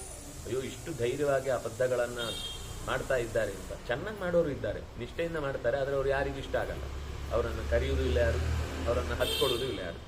ಆದ್ರೆ ಯಾರು ಗಡಿಬಿಡಿಗೆ ಅಡ್ಜಸ್ಟ್ ಆಗಿ ಚೆನ್ನಾಗಿ ಅವ್ರು ಏನು ಹೇಳಿದ್ರು ಅದಕ್ಕೆ ಉದೋದು ಅಂತ ಜೈಯಂದು ಸುಮ್ಮನೆ ಇರ್ತಾರೋ ಅವರನ್ನ ಅವರು ಬಹಳ ಫೇಮಸ್ ಆಗಿಬಿಡ್ತಾರೆ. ಯಾಕಂದ್ರೆ ಅವರು ತುಂಬಾ ಫ್ರೆಂಡ್ಲಿ ಆಗಿರ್ತಾರೆ, ಮಿಂಗಲ್ ಆಗ್ತಾರೆ, ಕೊಟ್ಟದ್ದನ್ನೆಲ್ಲ ತಿಂತಾರೆ, ಅವ್ರು ಏನು ಹೇಳಿದ್ರು ಕೇಳ್ತಾರೆ, ಅವ್ರಿಗೆ ಮಾಡಿಸಿದ್ದೆಲ್ಲ ಸುಲಭದಲ್ಲಿ ಮಾಡಿಸಿಬಿಡ್ತಾರೆ ಅನ್ನೋದೆಲ್ಲ ಶುರುವಾಗುತ್ತೆ. ಯಾರೇ ಆದ್ರೂ ಅವನಿಗೆ ಅವನದ್ದೊಂದು ವ್ರತ ಅಂತಿರುತ್ತೆ, ನಿಷ್ಠೆ ಅಂತಿರುತ್ತೆ. ಅದು ಅವ್ನು ಮಾಡ್ಲಿಕ್ಕೆ ಬಿಡ್ಬೇಕು ನಾವು. ಅವನು ಕೆಲವು ಪದಾರ್ಥ ತಿನ್ನೋದಿಲ್ಲ ಅಂದಾಗ ಅದು ಅವನ ನಿಷ್ಠೆ. ಅದು ಆಯುರ್ವೇದದಲ್ಲಿ ಹಾಗೆ ಹೇಳಿದ ಅದನ್ನು ತಿನ್ನಬಾರ್ದ ಅಂತ ಅವನನ್ನು ಕೇಳೋದಿಲ್ಲ, ಅವನಿಗೆ ಅದು ಬೇಡ ಅಂತ ಅದನ್ನು ಬಿಡ್ಬೇಕು. ಯಾವಾಗ ಅವನ ವ್ರತವನ್ನ ಅವನ ನಿಷ್ಠೆಯಲ್ಲಿ ಇದು ಪ್ರಾಮಾಣಿಕವಾಗಿ ಮಾಡ್ತಾ ಇದ್ದಾನೆ, ಅದಕ್ಕೆ ಗೌರವ ಕೊಡೋದೇ ಇದ್ರೆ ಅದಕ್ಕೆ ಯಜಮಾನನೇ ಆ ದೋಷಕ್ಕೆ ಭಾಗಿಯಾಗ್ತಾನೆ. ಅದರಿಂದಾಗಿ ಅದು ಯಜಮಾನನೂ ಹಾಗೆ. ಯಜಮಾನ ಏನೋ ಒಂದು ನಿಯತ್ತಿನಲ್ಲಿ ಇದ್ದಾನೆ ಎಂದಾಗ ಇವನು ಅದನ್ನು ತನಗೆ ಅನುಕೂಲ ಆಗುದಿಲ್ಲ ಅನ್ನುವ ಕಾರಣಕ್ಕೆ ಅವನನ್ನು ತಪ್ಪಿಸಬಾರ್ದು. ಎರಡೂ ಕಡೆ ಅವರವರ ನಿಯಮಗಳಿಗೆ ಒಂದು ಬದ್ಧತೆ ಇದೆ. ಅದನ್ನು ಅರ್ಥ ಮಾಡಿಕೊಂಡು ಅವರು ಸೇರಿಕೊಂಡ್ರೆ ಅವಾಗ ವಿಚಿತ್ರ ಏನು ಗೊತ್ತಾ, ಎಲ್ಲರೂ ಅವರವರ ತನವನ್ನು ಬಿಡದೆ ಎಲ್ಲರ ತನಕ್ಕೆ ಒಟ್ಟಾಗುವುದು ಅನ್ನೋದೇ ಸಮ್ಮೇಳನ. ಈಗ ಎಲ್ಲ ಹೂ ಒಟ್ಟಾಗಬೇಕು ಅಂತ ಹೇಳಿ ಎಲ್ಲದಕ್ಕೂ ಕೆಂಪು ಬಣ್ಣನೆ ಹಚ್ಚಿಬಿಟ್ರೆ ದಾಸವಾಳ ತರ ಇರಬೇಕು, ಮಲ್ಲಿಗೆ ತರ ಇರಬೇಕು, ಶಂಖ ಹೂ ತರ ಇರಬೇಕು. ಅದು ನಾವು ಸಮಾನತೆ ವ್ಯವಸ್ಥೆ ಅಡಿಯಲ್ಲಿ ಎಲ್ಲದರ ಶಂಖ ಹೂವಿನ ಹೂ ಕಲರ್ ತೆಗೆದು ಎಲ್ಲದಕ್ಕೆ ಹಚ್ಚಿಬಿಡೋದು, ಹೋಯ್ತು. ಆದ್ರೆ ಹೂವು ನೀವು ಬೇರೆ ಬೇರೆ ಆಗಿಟ್ಟು ಚಂದ ಮಾಡಿ ಕಟ್ಟಿದ್ರೆ ಅದು ಚಂದ. ಅದರ ವೆರೈಟಿ ಏನಿರುತ್ತೆ ಎಲ್ಲವೂ ಹೂವೇ. ಅದರ ಮಧ್ಯದಲ್ಲಿ ನೀವು ಸೊಪ್ಪು ಕಟ್ಟಬಾರ್ದು ಅಥವಾ ತೆಂಗಿನಕಾಯಿ ಕಟ್ಟಬಾರ್ದು. ಹೂವಿನ ಮಧ್ಯದಲ್ಲಿ ಹೂವೇ ಕಟ್ಟಬೇಕು. ಅಂದ್ರೆ ಅದಕ್ಕೆ ಹೋಲುವ ಅದರ ಎಲೆಗಳನ್ನೇ ಕಟ್ಟುವ ಕ್ರಮ ಇದೆ. ಅದೇ ಹೂವಿನ ಎಲೆಯನ್ನು ಅದರ ಜೊತೆ ಕಟ್ಟುವುದಿದೆ, ಅದು ತಪ್ಪಲ್ಲ. ಗೋಳಿ ಸೊಪ್ಪು ಕಾಳಿ ಸೊಪ್ಪು ಎಲ್ಲ ತೆಗೆದು ಸೇರಿಸಿ ಅದನ್ನು ಕಟ್ಟಿ ಹೂ ದೊಡ್ಡದಾಗಬೇಕು, ಮಾಲೆ ದೊಡ್ಡದಾಗಬೇಕು, ಅಗಲ ಆಗಬೇಕು, ತಂದ ಕಾಣಬೇಕು, ದಪ್ಪ ಆಗಬೇಕು ಅಂತೆಲ್ಲ ಅವ್ಯವಸ್ಥೆ ಮಾಡಿಬಿಟ್ರೆ ಅದರ ಸ್ವಾರಸ್ಯ ಹೋಯಿತು. ಹಾಗೆಯೇ ಒಂದು ಸಮಾಜ ಕೂಡಿ ಬಾಳಬೇಕು ಅಂತಂದಾಗ ಅವರ ತನವನ್ನು ಉಳಿಸಿಕೊಂಡು ನಮಗೆ ನಿಮ್ಮಿಂದ ಯಾವುದೇ ಬಾಧಕ ಇಲ್ಲ, ನಾವು ಒಂದು ಉದ್ದೇಶಕ್ಕಾಗಿ ಒಟ್ಟಾಗಿ, ನಮ್ಮ ಉದ್ದೇಶ ಎಲ್ಲರದ್ದೇನು, ಭಗವಂತನನ್ನು ಪಡೆಯುವುದು, ಲೋಕಕ್ಕೆ ಹಿತ ಆಗುವುದು. ಇದನ್ನ ಅವರವರು ಪಾಲಿಸುವಾಗ ಅವರ ಕರ್ತವ್ಯದ ಹಿನ್ನೆಲೆಯನ್ನು ಬಿಡದೆ ಸಾಮಾಜಿಕವಾದ ವ್ಯವಸ್ಥೆ ಜೊತೆಗೆ ಹೊಂದಿಕೊಳ್ಳುವುದು ಅಂತ ಅನ್ನೋದು ಒಬ್ಬ ತಿಳಿದವನ ಜಾಣತನದ ನಡೆ. ಆ ನಡೆ ಪ್ರಾಮಾಣಿಕತೆ ಇದ್ದಾಗ ಮಾತ್ರ ಆಗುತ್ತೆ. ಅವನ ಪ್ರಾಮಾಣಿಕತೆಯಲ್ಲಿದ್ದಾಗ ಇವನ ಪ್ರಾಮಾಣಿಕತೆಯಲ್ಲಿದ್ದಾಗ ಇಬ್ರು ಒಪ್ಕೊಳ್ತಾರೆ, ಇಲ್ಲ ನೀವು ಮಾಡಿ ಸರಿ, ನಿಮ್ಮ ಕ್ರಮದಲ್ಲಿ ಮಾಡಿ, ನಾವು ಹೀಗೆ ಮಾಡ್ತಿದ್ವಿ, ಅದನ್ನು ಕೊನೆಗೆ ನಾವು ಮತ್ತೆ ಪ್ರಾರ್ಥನೆಯಲ್ಲಿ ಸೇರಿಸ್ಕೊಳ್ತೀವಿ ಅಂತ. ಆಗ ಯಜ್ಞ ಚೆನ್ನಾಗಾಗುತ್ತೆ.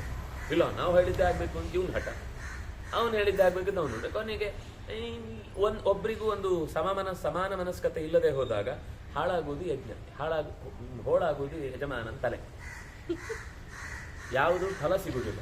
ಅದರಿಂದಾಗಿ ಸತ್ಯ ಅನ್ನುವುದು ಜಾರಿ ಹೋದಾಗ ಎಲ್ಲವೂ ಕೂಡ ಅನರ್ಥಕ್ಕೆ ಕಾರಣ ಆಗುತ್ತೆ. ಮನಸಾನ್ಯಸ್ಯ ಭವತಿ ವಾಚಾನ್ಯಾಸ್ಥಾಯ ಕರ್ಮಣ ಸಂಕಲ್ಪ ಸಿದ್ಧ ಪುರುಷಃ ಸಂಕಲ್ಪಾನ್ ಅಧಿತಿಷ್ಠತಿ. ಮನಸ ಅನ್ಯಸ್ಯ ಭವತಿ. ಯಾವುದೋ ಒಂದು ಚರ್ಚೆಯಲ್ಲಿ ಚಿಂತನೆ ನಡೆಸುವಾಗ ಯೋಚನೆ ಇನ್ನೆಲ್ಲೋ ಹೋಗುತ್ತೆ, ಅದರ ಫಲ ಇನ್ನೆಲ್ಲೋ ಸಿಗುತ್ತೆ. ಆಯಾ ಸಂಕಲ್ಪವನ್ನ ಮಾಡುವಾಗ ಅದರ ಸಿದ್ಧಿಯ ಸ್ವರೂಪ ಏನು ಗೊತ್ತಿರಬೇಕು. ಏನೋ ಬಿತ್ತಿ ಏನೋ ಫಲ ಸಿಗಲಿ ಅಂತ ಕೇಳಿದ್ರೆ ಆ ಯಜ್ಞಕ್ಕೆ ಆ ಫಲ ಇದೆ ಅನ್ನೋದನ್ನ ತಿಳ್ಕೊಳ್ಬೇಕು, ತಿಳ್ಕೊಂಡು ಅದನ್ನ ಸಂಕಲ್ಪಿಸಬೇಕು. ಆವಾಗ ಮನಸ್ಸಿನಿಂದ ಯೋಚನೆ ಮಾಡುವುದು ಒಂದು, ಮಾತಿನಲ್ಲಿ ಹೇಳುವುದು ಇನ್ನೊಂದು, ಅದರ ಫಲ ಮತ್ತೊಂದು. ಮನೆ ಒಂದು 3 ಬಾಗಿಲು, ಇವು ಯಾವುದಕ್ಕೂ ನೇರವಾದ ಫಲ ಸಿಗ್ಲಿಕ್ಕೆ ಸಾಧ್ಯ ಇಲ್ಲ. ಹಾಗಾಗಿ ಎಲ್ಲವೂ ಕೂಡ ಸಂಕಲ್ಪ ಸಿದ್ಧಿ ಯಾವಾಗ ಆಗುತ್ತೆ ಅಂದ್ರೆ ಎಲ್ಲವೂ ಕೂಡ ಒಂದೇ ರೀತಿಯಾದ ಅನುಷ್ಠಾನಕ್ಕೆ ಬಂದಾಗ, ವಾಕ್, ಕರ್ಮ ಮತ್ತು ಮನಸ್ಸು, ಇದು 3 ಒಟ್ಟಾಗಬೇಕು. ಆಗ ಸಂಕಲ್ಪ ಸಿದ್ಧಿ ಆಗುತ್ತೆ. ಅದೇ ಒಂದು ಸುಭಾಷಿತ ಮಾತಿದೆಯಲ್ಲ, ಮನಸ್ಸೇಕಂ ಕರ್ಮಣ್ಯೇಕಂ ವಚಸ್ಸೇಕಂ ಮಹಾತ್ಮನ. ಟೋನ್ ಚೇಂಜ್ ಆದ್ರೆ ಮನಸ್ಸೇಕಂ ಕರ್ಮಣ್ಯೇಕಂ ವಚಸ್ಸೇಕಂ ದುರಾತ್ಮನ. ಎಲ್ಲ ಒಂದೊಂದು ಬೇರೆನೆ ಆದ್ರೆ ದುರಾತ್ಮರಾಗ್ತಾರೆ, ಎಲ್ಲವೂ ಒಂದಾದ್ರೆ ಮಹಾತ್ಮರಾಗ್ತಾರೆ.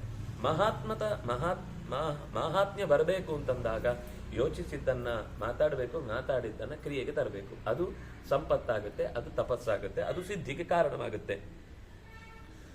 ಅನೈಭೃತ್ಯೇನ ಚೈತಸ್ಯ ದೀಕ್ಷಿತೌ ವ್ರತಮಾಚರೇತ್ ನಾಮೈತದ್ಧಾತು ನಿರ್ವೃತ್ತಂ ಸತ್ಯಮೇವ ಸತಾಂ ಪರಂ. ನಿವೃತ್ತ ಅಂದ್ರೆ ಹುಟ್ಟು, ಅನೈರ್ಭೃತ ಅಂದ್ರೆ ಪ್ರಕಾಶವಾಗಿ ನಾವೇನ್ ಮಾಡ್ತಿದ್ದೀವೋ ಅದನ್ನ ಪ್ರಕಾಶವಾಗಿ ದೀಕ್ಷೆಯನ್ನ ತೊಟ್ಟ ಮೇಲೆ ಕೆಲವನ್ನ ಹೇಳಿ ಮಾಡಬೇಕಾಗುತ್ತೆ, ಕೆಲವನ್ನ ಹೇಳದೆ ಮಾಡಬೇಕಾಗುತ್ತೆ. ಸಮಾಜಕ್ಕಾಗಿ ಮಾಡುವಾಗ, ಬೇರೆಯವರಿಗಾಗಿ ಮಾಡುವಾಗ ಅವಾಗ ಬಾಯಿ ಬಿಟ್ಟು ಹೇಳಬೇಕು. ನಮಗೋಸ್ಕರ ಮಾಡುವಾಗ ಅದನ್ನು ಉಪಾಂಶ ವ್ರತದಲ್ಲಿ ಮಾಡಬೇಕು. ಬೇರೆಯವರಿಗೆ ಮಾಡುವುದು ಅಂತಂದಾಗ ಅವನಿಗೇನು ಅನ್ಸಲ್ಲ. ಈಗ ಯಜಮಾನನಿಗೋಸ್ಕರ ಅಂತ ಮಾಡುವಾಗ ಗುಳು ಗುಳು ಗುಳು ಗುಳು ಗುಳು ಅಂತ ಒಳಗೆ ಹೇಳಿ, ಏನು ಹೇಳಿದ್ರಿ ಕೇಳಿದ್ರೆ, ಅಯ್ಯೋ ಅದೆಲ್ಲ ನೀವು ಹೇಳಬಾರ್ದು, ಅದೆಲ್ಲ ಗುಟ್ಟು ಅಂತ ಹೇಳಿದ್ರೆ ತಪ್ಪು. ಯಜಮಾನನ ಉದ್ದೇಶ ಅಂದಾಗ ಅವನಿಗೆ ಕಿವಿಗೆ ಬೀಳಬೇಕು, ಅವನಿಗೆ ಕಿವಿಗೆ ಬೀಳುವ ಹಾಗೆ ಮಾಡಬೇಕು. ಒಂದು. ಎರಡನೇದು, ಯಜಮಾನನು ಕೇಳಿಸ್ಕೊಂಡ್ಮೇಲೆ ಅವ್ರು ಏನು ಹೇಳ್ತಿದ್ದಾರೆ ಅಂತ ತಿಳ್ಕೊಳ್ಳುವಷ್ಟು ಜಾಣ ಆಗಿರ್ಬೇಕು. ಅವರಿಗೆ ಆಕ್ಷೇಪ ಮಾಡುದು, ಆದ್ರೆ ಏನು ಹೇಳಿದಾನೆ ಅಂತ ಗೊತ್ತಾಗುದಿಲ್ಲ ಅಂತ ಅನ್ನೋದು ಜೋರು ಮಾಡುದು ತಪ್ಪಾಗುತ್ತೆ. ಅವನೂ ತಿದ್ದಿಕೊಳ್ಬೇಕು, ಇವನು ತಿದ್ದಿಕೊಳ್ಬೇಕು, ಇಬ್ಬರದ್ದು ಪ್ರಾಬ್ಲಮ್ ಇದೆ, ಒಂದು ಕಡೆಯ ಪ್ರಾಬ್ಲಮ್ ಅಲ್ಲ. ನಮ್ಮಲ್ಲಿ ಏನು ಅಂದ್ರೆ ಸಮಾಜ ಯಾವುದನ್ನು ಗೌರವಿಸ್ತೋ ಅದಕ್ಕೆ ಮಕ್ಕಳನ್ನು ದೂಡ್ತೇವೆ ನಾವು. ಮಕ್ಕಳನ್ನ ದೂಡುವುದರ ಹಿನ್ನೆಲೆ ಏನು? ಎಲ್ಲರೂ ಏನು ಮಾತಾಡ್ತಾರೆ ಅದನ್ನು ನಮ್ಮ ಮಕ್ಕಳು ಮಾಡಬೇಕು ಅಂತ. ಎಲ್ಲರೂ ಮಾಡೋದಲ್ಲ, ನಿಮ್ಗೊಂದು ತಲೆ ಅಂತ ಒಂದಿದೆಯಲ್ವಾ, ಅದನ್ನು ಯೋಚನೆ ಮಾಡಿ. ಮಕ್ಕಳಿಗೂ ಆಸಕ್ತಿ ಅಂತ ಒಂದಿದೆಯಲ್ಲ, ಅದನ್ನು ಕೇಳ್ಕೊಳ್ಳಿ. ಎರಡನ್ನೂ ಸೇರಿಸಿ ಹೊಂದುವಂಥದ್ದು. ಕೆಲವೊಮ್ಮೆ ಹೊಂದಾಣಿಕೆ ಪಕ್ಕ ಆಗುದಿಲ್ಲ. ಅವನು ಆಕಾಶ ಆದ್ರೆ ಒಂದು ಭೂಮಿ ಅಂತಿರುತ್ತೆ ಕೆಲವೊಂದ್ಸಲ. ಆದ್ರೂ ಒಂದು ಮಧ್ಯಕ್ಕೆಲ್ಲೋ ಬರಬೇಕು ಹೊಂದಾಣಿಕೆ. ಒಂದೇ ಮನೆತನದ ವ್ಯವಸ್ಥೆ ಅಂತ ಬಂದಾಗ ಏನೋ ಒಂದಕ್ಕೆ ಸ್ಟಿಕ್ ಆಗಲೇಬೇಕು. ಹಾಗಾದಾಗ ಜ್ಞಾನದ ಪರಂಪರೆ ಸರಿಯಾಗಿ ಹರಿಯುತ್ತೆ. ಜ್ಞಾನ ಇಲ್ಲದೆ ನಮ್ಮನೇಲಿ ಏನೇನು ಕರ್ತವ್ಯ ಆಗ್ತಾ ಇತ್ತು ಹಿಂದಿನಿಂದ ಅಂತ ಮಗುವಿಗೆ ಗೊತ್ತಿದ್ರೆ ನಾಳೆ ಅದನ್ನು ಮುಂದುವರೆಸಬೇಕು. ಮಗುವಿಗೆ ಕಷ್ಟ ಆಗಬಾರ್ದು ಅಂತ ಹೇಳಿ ಒಂದು ದಿವಸವೂ ವರಮಹಾಲಕ್ಷ್ಮಿ ಮಾಡಿದಾಗ ಮಗು ಮನೆಯಲ್ಲಿರಲ್ಲ. ಸಂಜೆ ಒಬ್ಬಟ್ಟು ತಿನ್ಲಿಕ್ಕೋ ಕೋಡುಬಳೆ ತಿನ್ಲಿಕ್ಕೋ ಬರುತ್ತೆ. ಅಂದಾಗ ಮುಂದಿನ ಸಲ ತಂದೆ ಜವಾಬ್ದಾರಿ ಕೊಟ್ಟಾಗ ಮುಂದೆ ಇದನ್ನು ಮಾಡ್ಬೇಕಪ್ಪ ಅಂತ ಕೇಳಿದಾಗ ಅದು ಯೂಟ್ಯೂಬ್ ಹುಡುಕುತ್ತೆ. ಯಾವನೋ ಚಾನಲ್ ಅವನಿಗೆ ಬೇಕಾದಾಗ ಏನೋ ಒಂದು ಶೂಟ್ ಮಾಡಿ ಹಾಕಿರ್ತಾನೆ. ಅದನ್ನ ನೋಡ್ಕೊಂಡು ನೋಡಿ ಇದರಲ್ಲೇ ಹೀಗಿದೆ, ಹೀಗೆ ಮಾಡಬೇಕು, ಅದು ಜರಿತಾರಿ ಸೀರೆನೇ ಆಗ್ಬೇಕು, 10 ಮೊಳದ್ದು ಬಂಗಾರದ ಸವರನ್ನಿದ್ದು ಮಾಲೆನೇ, ಅದು ಬಂಗಾರದ ಸರನೇ ಆಗಬೇಕು, ಅದರ ತಲೆ ಮೇಲೆ ಇಂಥದ್ದೇ ಕಿರೀಟ ಇರಬೇಕು. ಒಂದು ಮಗು ಕ್ರಮದ ಬಗ್ಗೆ ಮಂತ್ರದ ಬಗ್ಗೆ ಕಾಳಜಿ ಇರುವುದಿಲ್ಲ. ಕಾಣುವುದು ಹೇಗೋ ಅದು ಮಾತ್ರ ಕಾಣುತ್ತೆ. ಅಲ್ಲಿ ಉದ್ದೇಶ ಏನು? ಕೊನೆಗೆ ಯಾವ ದಿವಸ ಮಾಡ್ಬೇಕು ಕೇಳಿದ್ರೆ ಶುಕ್ರವಾರ ಬರ್ಬೇಕಾ ಕೇಳಿದ್ರೆ ಅದು ಗೊತ್ತಿರಲ್ಲ. ಈ ಸಲ ಏಕಾದಶಿ ಬಂದಿದೆ ಅಂತ ಪಾಪ ಯಾರೋ ಒಬ್ರು ನೆಕ್ಸ್ಟ್ ಸರ್ತಿ ಶನಿವಾರಕ್ಕೆ ಮಾಡಿಬಿಟ್ಟಿರ್ತಾರೆ. ಆಮೇಲೆ ನೆಕ್ಸ್ಟ್ ಸರ್ತಿ ಅದು ಶನಿವಾರ ಮಾಡ್ಬೋದು, ಏನಿಲ್ಲ, ಎಲ್ಲ ಹೇಳಿದ್ದಾರೆ, ನಾನೇ ನೋಡಿದ್ದೇನೆ, ನೋಡಿ ಡೇಟ್ ಸಮೇತ ತೋರಿಸ್ತೇನೆ, ಇದು ಶೂಟ್ ಆಗಿದ್ದು ಆ ದಿವಸ, ಇಲ್ಲ ಹೀಗಾಗಿದೆ, ಫೋಟೋ ತೆಗೆದು ಹಾಕಿದ್ದಾರೆ ನೋಡಿ ಅಂತ ತೋರಿಸ್ಬಿಟ್ರೆ ಅಲ್ಲಿಗೆ ಮುಗಿದ್ರು. ಆಮೇಲೆ ಯಾವ ವ್ರತಕ್ಕೂ ಯಾವ ನಿಯಮವೂ ಇಲ್ಲ. ನಮ್ಗೆ ಇಷ್ಟ ಬಂದಾಗ ಪುರುಸೋದಿ ಮಾಡುದಿಲ್ಲ. ಸತ್ಯನಾರಾಯಣ ವ್ರತ ಯಾವಾಗ ಆಗ್ಬೇಕು ಅಂದ್ರೆ ನಿಮ್ಮ ಮನೆಯಲ್ಲಿ ಯಾವಾಗ ರಜೆ ಇದೆಯೋ ಅವತ್ತು. ದೇವರಿಗೆ ಪುರುಸೊತ್ತಿದೆಯೋ ಅಥವಾ ದೇವರ ದಿನಗಳಿಗೆ ಹೊಂದುವಂಥದ್ದು ಅದು ನೋಡ್ಬೇಕಾದ ಅವಶ್ಯಕತೆ ಇಲ್ಲ. ಅಲ್ಲಿ ಆದ್ರೂ ವ್ರತದ ಉದ್ದೇಶ ಪ್ರಮುಖ ಆದ್ರಿಂದಾಗಿ ಆ ದಿನದ ಒತ್ತುವರಿ ಇಲ್ಲ. ಆದ್ರೆ ಬೇರೆದಾಗುವಾಗ ಹಾಗಾಗಲ್ಲ. ಅಷ್ಟಮಿಯೋ ನವಮಿಯೋ ಇತ್ಯಾದಿಗಳನ್ನ ಆಚರಣೆ ಮಾಡುವಾಗ ನವರಾತ್ರಿ ಆಗ್ಲೇ ಆಗ್ಬೇಕು. ಅದು ಹಿಂದೆ ಆಗುತ್ತೆ ಮುಂದೆ ಆಗುತ್ತೆ ಅಂತೆಲ್ಲ ಮಾಡ್ಲಿಕ್ಕೆ ಬರುದಿಲ್ಲ. ನಾವು ಈ ಗಣಪತಿ ಹಬ್ಬ ಕೊನೆಗೆ ಅದು ಗಣಪತಿ ಬರುವ ದಿವಸ ಯಾರೂ ಇರಲ್ಲ, ಅವ್ರು ಕರೆದ ದಿವಸ ಎಲ್ಲ ಬರಬೇಕು. ಅಲ್ಲೂ ಕರೆದಾಗ ಹೇಗೆ ಫಸ್ಟ್ ಮಾತ್ರ ಏಕದಂತಾಯ ಅಂತ ಒಂದು ಶುರು ಆಗುತ್ತೆ. ಆಮೇಲೆಲ್ಲ ಡಂಕ ಟಕ ಟಂಕ ಟಕ ಅಂತ ಅವ್ನ ಕಿವಿ ಇಷ್ಟು ದೊಡ್ಡದಿದೆ. ಯಾಕೆ ಅಂದ್ರೆ ಇಂಥ ಎಲ್ಲಾ ದುರ್ಭರವಾದ ಸಂಗೀತವನ್ನ ಕೇಳಿ ನಿನ್ನ ಹಾಳೆ ಇನ್ನಷ್ಟು ಅಗಲ ಆಗಲಿ ಅಂತ ಅವನಿಗೆ ದೊಡ್ಡ ಕಿವಿ ಕೊಟ್ಟು ಬೇರೆ ಇಟ್ಟಿದ್ದಾರೆ. ಅದು ತಪ್ಪಿಸ್ಕೊಳ್ಳಿಕ್ಕೂ ಇಲ್ಲ. ಅಂದ್ರೆ ನಾವು ಮಾಡುವ ಧರ್ಮದ ಹೆಸರಿನ ಅನ್ಯಾಯಗಳು. ವಸ್ತುತಃ ದೇವರ ಹೆಸರಿನಲ್ಲಿ ನಮ್ಮ ಲಾಭವನ್ನು ಇದೆ ಆಗ ಹೇಳಿದ್ದು ಲೋಭಾತ್. ಇದೆಲ್ಲವೂ ಕೂಡ ನಮ್ಮ ಗೆಳೆಯರ ಬಳಗ ದೊಡ್ಡದಾಗಬೇಕು, ನಾವು ದೊಡ್ಡದಾಗಿ ಅದ್ದೂರಿಯಾಗಿ ಮಾಡ್ತಾ ಇದ್ದೇವೆ ಅಂತ ಲೋಕಕ್ಕೆ ಗೊತ್ತಾಗ್ಬೇಕು. ಗಣಪತಿ ಲೆಕ್ಕಕ್ಕೆ ಇಲ್ಲ, ಗಣಪತಿ ನೆಪಕ್ಕೆ ಮಾತ್ರ. ಏನೇನೋ ಡ್ಯಾನ್ಸ್ ಅಂತೆ, ಏನೇನೋ ಸಾಂಗ್, ಎಲ್ಲರ ಪಾಲು ಇದೆ ಇದರಲ್ಲಿ, ಸಮಾಜದ ಎಲ್ಲರ ಪಾಲು ಇದೆ. ಇನ್ ಸ್ವಲ್ಪ ದಿವಸ ಹೋದ್ರೆ ಅದನ್ನು ಮಾಡ್ಲಿಕ್ಕಿಲ್ಲ ಅನ್ನೋ ಸ್ಥಿತಿಯೂ ಬರುತ್ತೆ. ಸಿಗರೇಟ್ ಡ್ರಿಂಕ್ಸ್ ಎಲ್ಲ ಇಡೋದು, ಆ ಗೊಂಬೆಗೆ ಏನೇನೋ ಮಾಡ್ತಾರೆ, ಎಲ್ಲಾನು ಮಾಡ್ತಾರೆ. ಅವ್ರಿಗೆ ಏನ್ ಬೇಕೋ ಎಲ್ಲ ಮಾಡ್ತಾರೆ. ಅಲ್ಲಿ ಸ್ಟೇಜ್ ಮೇಲೆ ಇಟ್ಟು ಪೂಜೆ ಮಾಡೋ ತರ ಯಾರು ಶುರು ಅಂದ್ರೆ ಅದು ಎಲ್ಲಿ ಅದು ಉದ್ದೇಶ ಶುರುವಾಗಿದ್ದು ತಿಲಕರಿಂದ. ಒಂದು ಕಾಲದಲ್ಲಿ ಬಾಲಗಂಗಾಧರ ತಿಲಕ್ ಅವರ ಕಾಲದಲ್ಲಿ ಯಾವುದೇ ಕಾರಣಕ್ಕೂ ಕೂಡ ಬೈಠಕ್ಗಳನ್ನು ಮಾಡ್ಲಿಕ್ಕೆ ಬಿಡ್ತಿರ್ಲಿಲ್ಲ. 4 ಜನ ತಿಳುವಳಿಕೆ ಉಳ್ಳವರು ದೇಶದ ಒಳಿತಿನ ದೃಷ್ಟಿಯಿಂದ ಏನಾದರೂ ವಿಚಾರಾತ್ಮಕವಾದ ಸಂಘಟನೆ ಮಾಡಬೇಕು ಅಂದಾಗ ಬಿಡುತ್ತಿರಲಿಲ್ಲ. ಕಾನೂನು ಕೈಗೊಂಡು ಅವರನ್ನು ಒಳಗೆ ಹಾಕ್ತಿತ್ತು ಬ್ರಿಟಿಷ್ ಸರ್ಕಾರ. ಆವಾಗ ಸಮಾಜದ ತತ್ವಜ್ಞಾನ ಏನಾದರೂ ಸರಿಯಾಗಿ ನಮ್ಮ ಪ್ರಾಚೀನ ವಿಜ್ಞಾನ ಇದು ಇವತ್ತಲ್ಲ ರೀ, ಬ್ರಿಟಿಷರ ಕಾಲದಿಂದನೂ ಇದ್ದದು.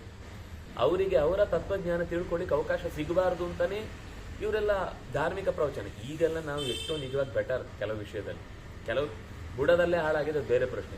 ಧಾರ್ಮಿಕ ಪ್ರವಚನಕ್ಕೂ ಕೂಡ ತಡೆ ಉಂಟಾಗ್ತಿತ್ತು.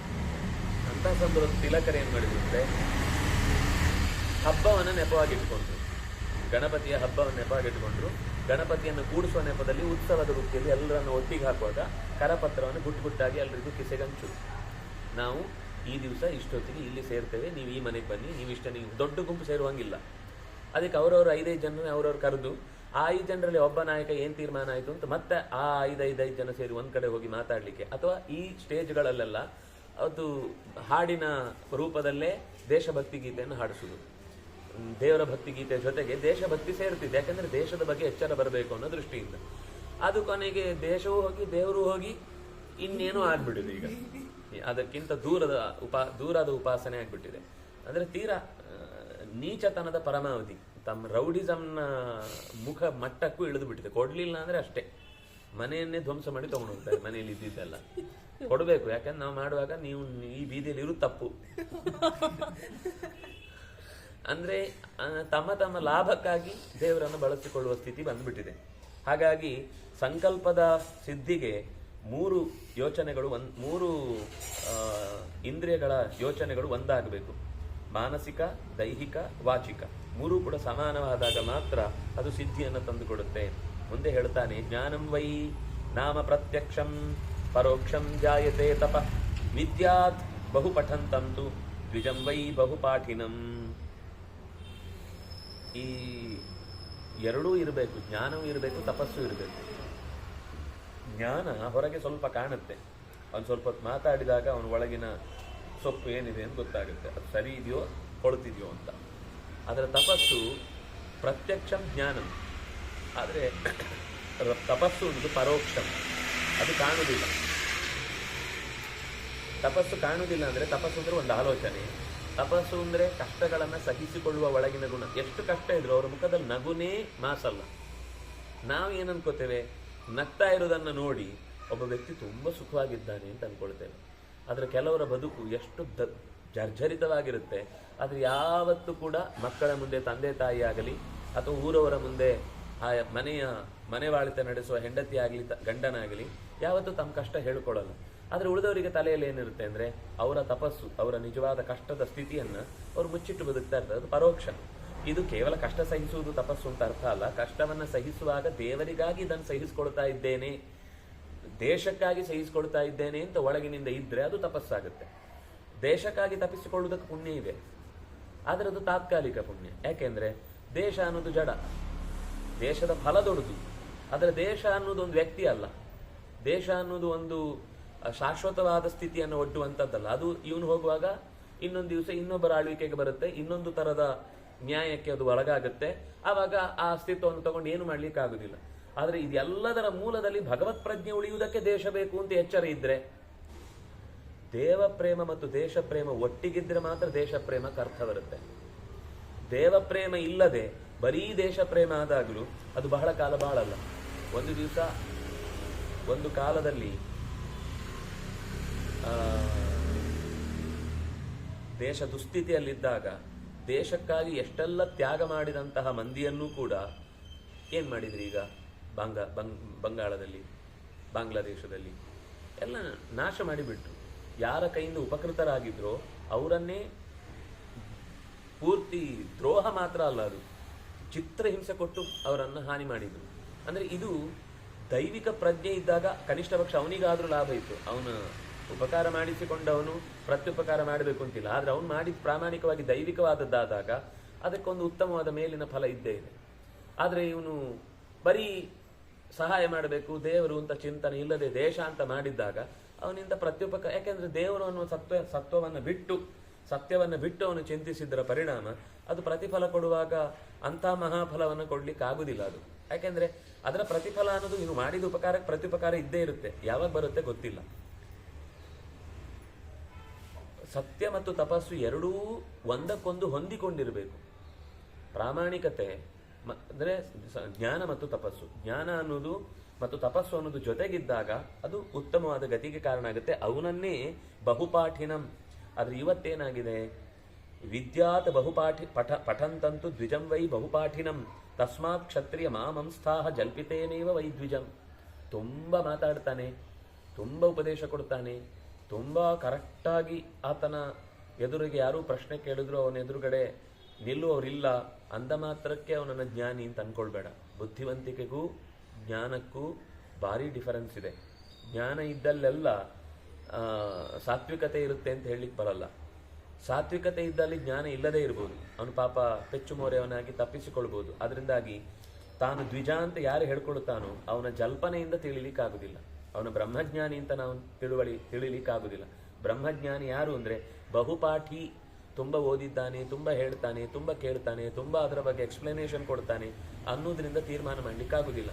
ಇದ್ಯಾರು ನಾನು ಹೇಳ್ತಾ ಇರೋದಿಲ್ಲ, ಸ್ವತಃ ಸನತ್ ಕುಮಾರರು ಹೇಳ್ತಾರೆ. ಅವರು ಸ್ವತಃ ಬ್ರಹ್ಮಜ್ಞಾನಿಯಾಗಿ ಒಬ್ಬ ಬ್ರಹ್ಮಜ್ಞಾನಿ ಆದವನು ಹೇಗಿರಬೇಕು ಅನ್ನೋದನ್ನು ಹೇಳ್ತಿದ್ದಾರೆ. ಯ ಏವ ಸತ್ಯಾತ್ ನಾಪೈತಿ ಸಜ್ಞೇಯೋ ಬ್ರಾಹ್ಮಣ ಸ್ವಯ. ಯಾರು ಪ್ರಾಮಾಣಿಕತೆಯಿಂದ ಹಿಂದೆ ಸರಿಯುವುದಿಲ್ಲ, ಯಾರು ಪ್ರಾಮಾಣಿಕವಾದ ವಿಷಯಗಳನ್ನು ಹೇಳುವಲ್ಲಿ ಸ್ವಲ್ಪವೂ ಹೆದರುವುದಿಲ್ಲ, ಯಾರಿಗೋ ಬೇಸರ ಆಗುತ್ತೆ ಅಂತ ಅದನ್ನು ತಿರುಚುವುದಿಲ್ಲ, ಯಾರು ಸತ್ಯವನ್ನ ಅಂದ್ರೆ ಪರಮಾತ್ಮನ ಯಥಾವತ್ತಾದ ತಿಳುವಳಿಕೆಯನ್ನ ಲೋಕಕ್ಕೆ ಕೊಡಬೇಕು ಅಂತ ಅನ್ನೋದು ಜೀವನ ದೊಡ್ಡ ಆದರ್ಶ ಅಂತ ಭಾವಿಸ್ತಾನೋ ಅವನು ಬ್ರಹ್ಮಜ್ಞ, ಬ್ರಾಹ್ಮಣ, ಬ್ರಹ್ಮಜ್ಞಾನಿ ಅಂತ ಅನ್ನಿಸಿಕೊಳ್ತಾನೆ. ಮತ್ತೆ ಹೇಳಿದ್ರು ವೇದ ಅನ್ನೋದರ ಬಗ್ಗೆ ನಿರಂತರ ಹೇಳ್ತಾ ಹೋಗ್ತಾರೆ. ವೇದದ ಸ್ವರೂಪ ಅನ್ನೋದು ಹೇಗೆ ಸುಲಭದಲ್ಲಿ ತಿಳಿಲಿಕ್ಕೆ ಆಗುದಿಲ್ಲ ಅಂತ, ಅಂದ್ರೆ ಸ್ವಲ್ಪ ರಿಪೀಟ್ ಆದಾಗ ಕಾಣುತ್ತೆ. ಒಟ್ಟದರ ಅಭಿಪ್ರಾಯ ವೇದ ಸುಲಭದಲ್ಲಿ ಅದು ನನಗೆ ಅರ್ಥ ಆಗಿ ಹೋಯ್ತು ಅಂತ ಯಾರೂ ಹೇಳಲಿಕ್ಕೆ ಸಾಧ್ಯ ಇಲ್ಲ. ಅತ್ಯಂತ ಶ್ರಮವಹಿಸಿ. ಮತ್ತೆ ವೇದ ಅಂದ್ರೆ ನಾವು ಮತ್ತೆ ಋಕ್ಯಜು ಸಾಮ ಮಾತ್ರ ಅಲ್ಲ, ವೇದ ಅಂತಂದ್ರೆ ಸದಾ ವಿದ್ಯಮಾನವಾದ ತತ್ವ. ಅದು ಭಾರತದಿಂದಲೂ ಬರ್ಬೋದು, ಪುರಾಣಗಳಿಂದಲೂ ಬರ್ಬೋದು, ಅಥವಾ ಯಾರೋ ಒಬ್ಬ ಭಾರತ ಪುರಾಣಗಳ ಅಭಿಪ್ರಾಯವನ್ನು ತನ್ನ ಭಾಷೆಯಲ್ಲಿ ಚೆನ್ನಾಗಿ ರೂಢಿಸಿ ನಮ್ಮ ಎದುರುಗಡೆ ತಂದಿಡಲೂಬಹುದು. ಅದು ವೇದಾನುಸಾರಿಯಾದ ಯಾವುದೇ ಸಂಗತಿಯೂ ವೇದವೇ. ವೇದಕ್ಕೆ ವಿರುದ್ಧವಾಗಿದ್ದರೆ ಅದು ಹೋಯ್ತು. ಇದು ಆಚಾರ್ಯರು ವಿಷ್ಣು ತತ್ವ ನಿರ್ಣಯದಲ್ಲಿ ವೇದದ ಬಗ್ಗೆ ಪ್ರಾಮಾಣ್ಯವನ್ನು ಮಾತಾಡುವಾಗ, ಆದರೆ ಇದು ನಿತ್ಯ ಉಳಿಯುವುದಿಲ್ಲ. ಇವನು ಹೋಗುವಾಗ ಇವನ ಜೊತೆಗೆ ಹೋಗ್ಬಿಡುತ್ತೆ. ಲೌಕಿಕ ಮಾತುಗಳೇನಿವೆ ಇದು ರೆಕಾರ್ಡ್ ಬರ್ಸ್ಟ್ ಆಯ್ತು ಅಂದ್ರೆ ಹೋಯ್ತು.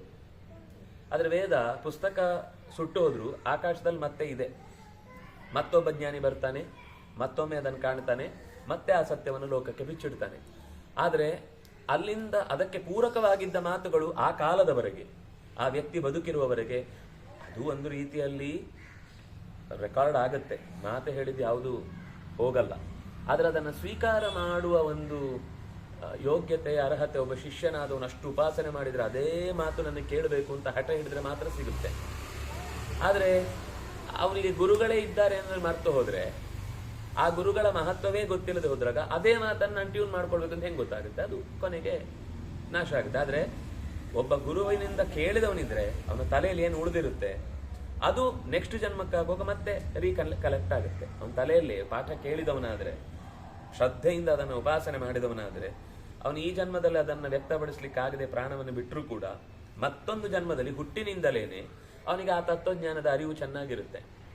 ಅವನು ಹೇಳಿದ ತಕ್ಷಣ ಎಲ್ಲ ಇಲ್ಲ, ನೀವು ಹೇಳ್ತಾ ಇರೋ ತಪ್ಪಿದೆ, ಇಲ್ಲ ಅಂದ್ರೆ ಆ ಹುಡುಗ ಪ್ರಹ್ಲಾದ ಚಂಡಾಮರ್ಕರು ಕ್ಲಾಸಿನಲ್ಲಿ ಹೇಳ್ತಾ ಇರ್ಬೇಕಾದ್ರೆ ಇದು ತಪ್ಪು ಇದು ತಪ್ಪು ಅಂತ ಅಷ್ಟು ಧೈರ್ಯವಾಗಿ ಹೇಳಲಿಕ್ಕೆ ಹೇಗೆ ಸಾಧ್ಯ ಆಯಿತು? ಹೊಟ್ಟೆಯಲ್ಲಿ ಕೇಳಿದ ಸಂಗತಿ ಇತ್ತು, ಅದಕ್ಕಿಂತ ಪೂರ್ವದ ಸಂಸ್ಕಾರ ಇತ್ತು. ಬರೀ ಹೊಟ್ಟೆಯಿಂದ ಶುರುವಿನ ಸರ್ತಿ ಕೇಳಿದ್ರಿಂದ ಬರ್ಲಿಕ್ಕೆ ಸಾಧ್ಯ ಇಲ್ಲ. ಸಾಧ್ಯನಾ?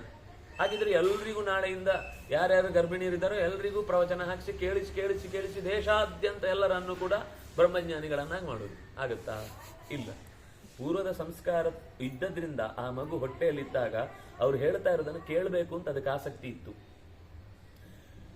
ಒಂದು ಪರಿಣಾಮ ಇದೆ, ಮಾತಿನ ನಿರಂತರವಾದ ಕೇಳುವಿಕೆಯಿಂದ ಒಂದು ಪರಿಣಾಮ ಇದೆ.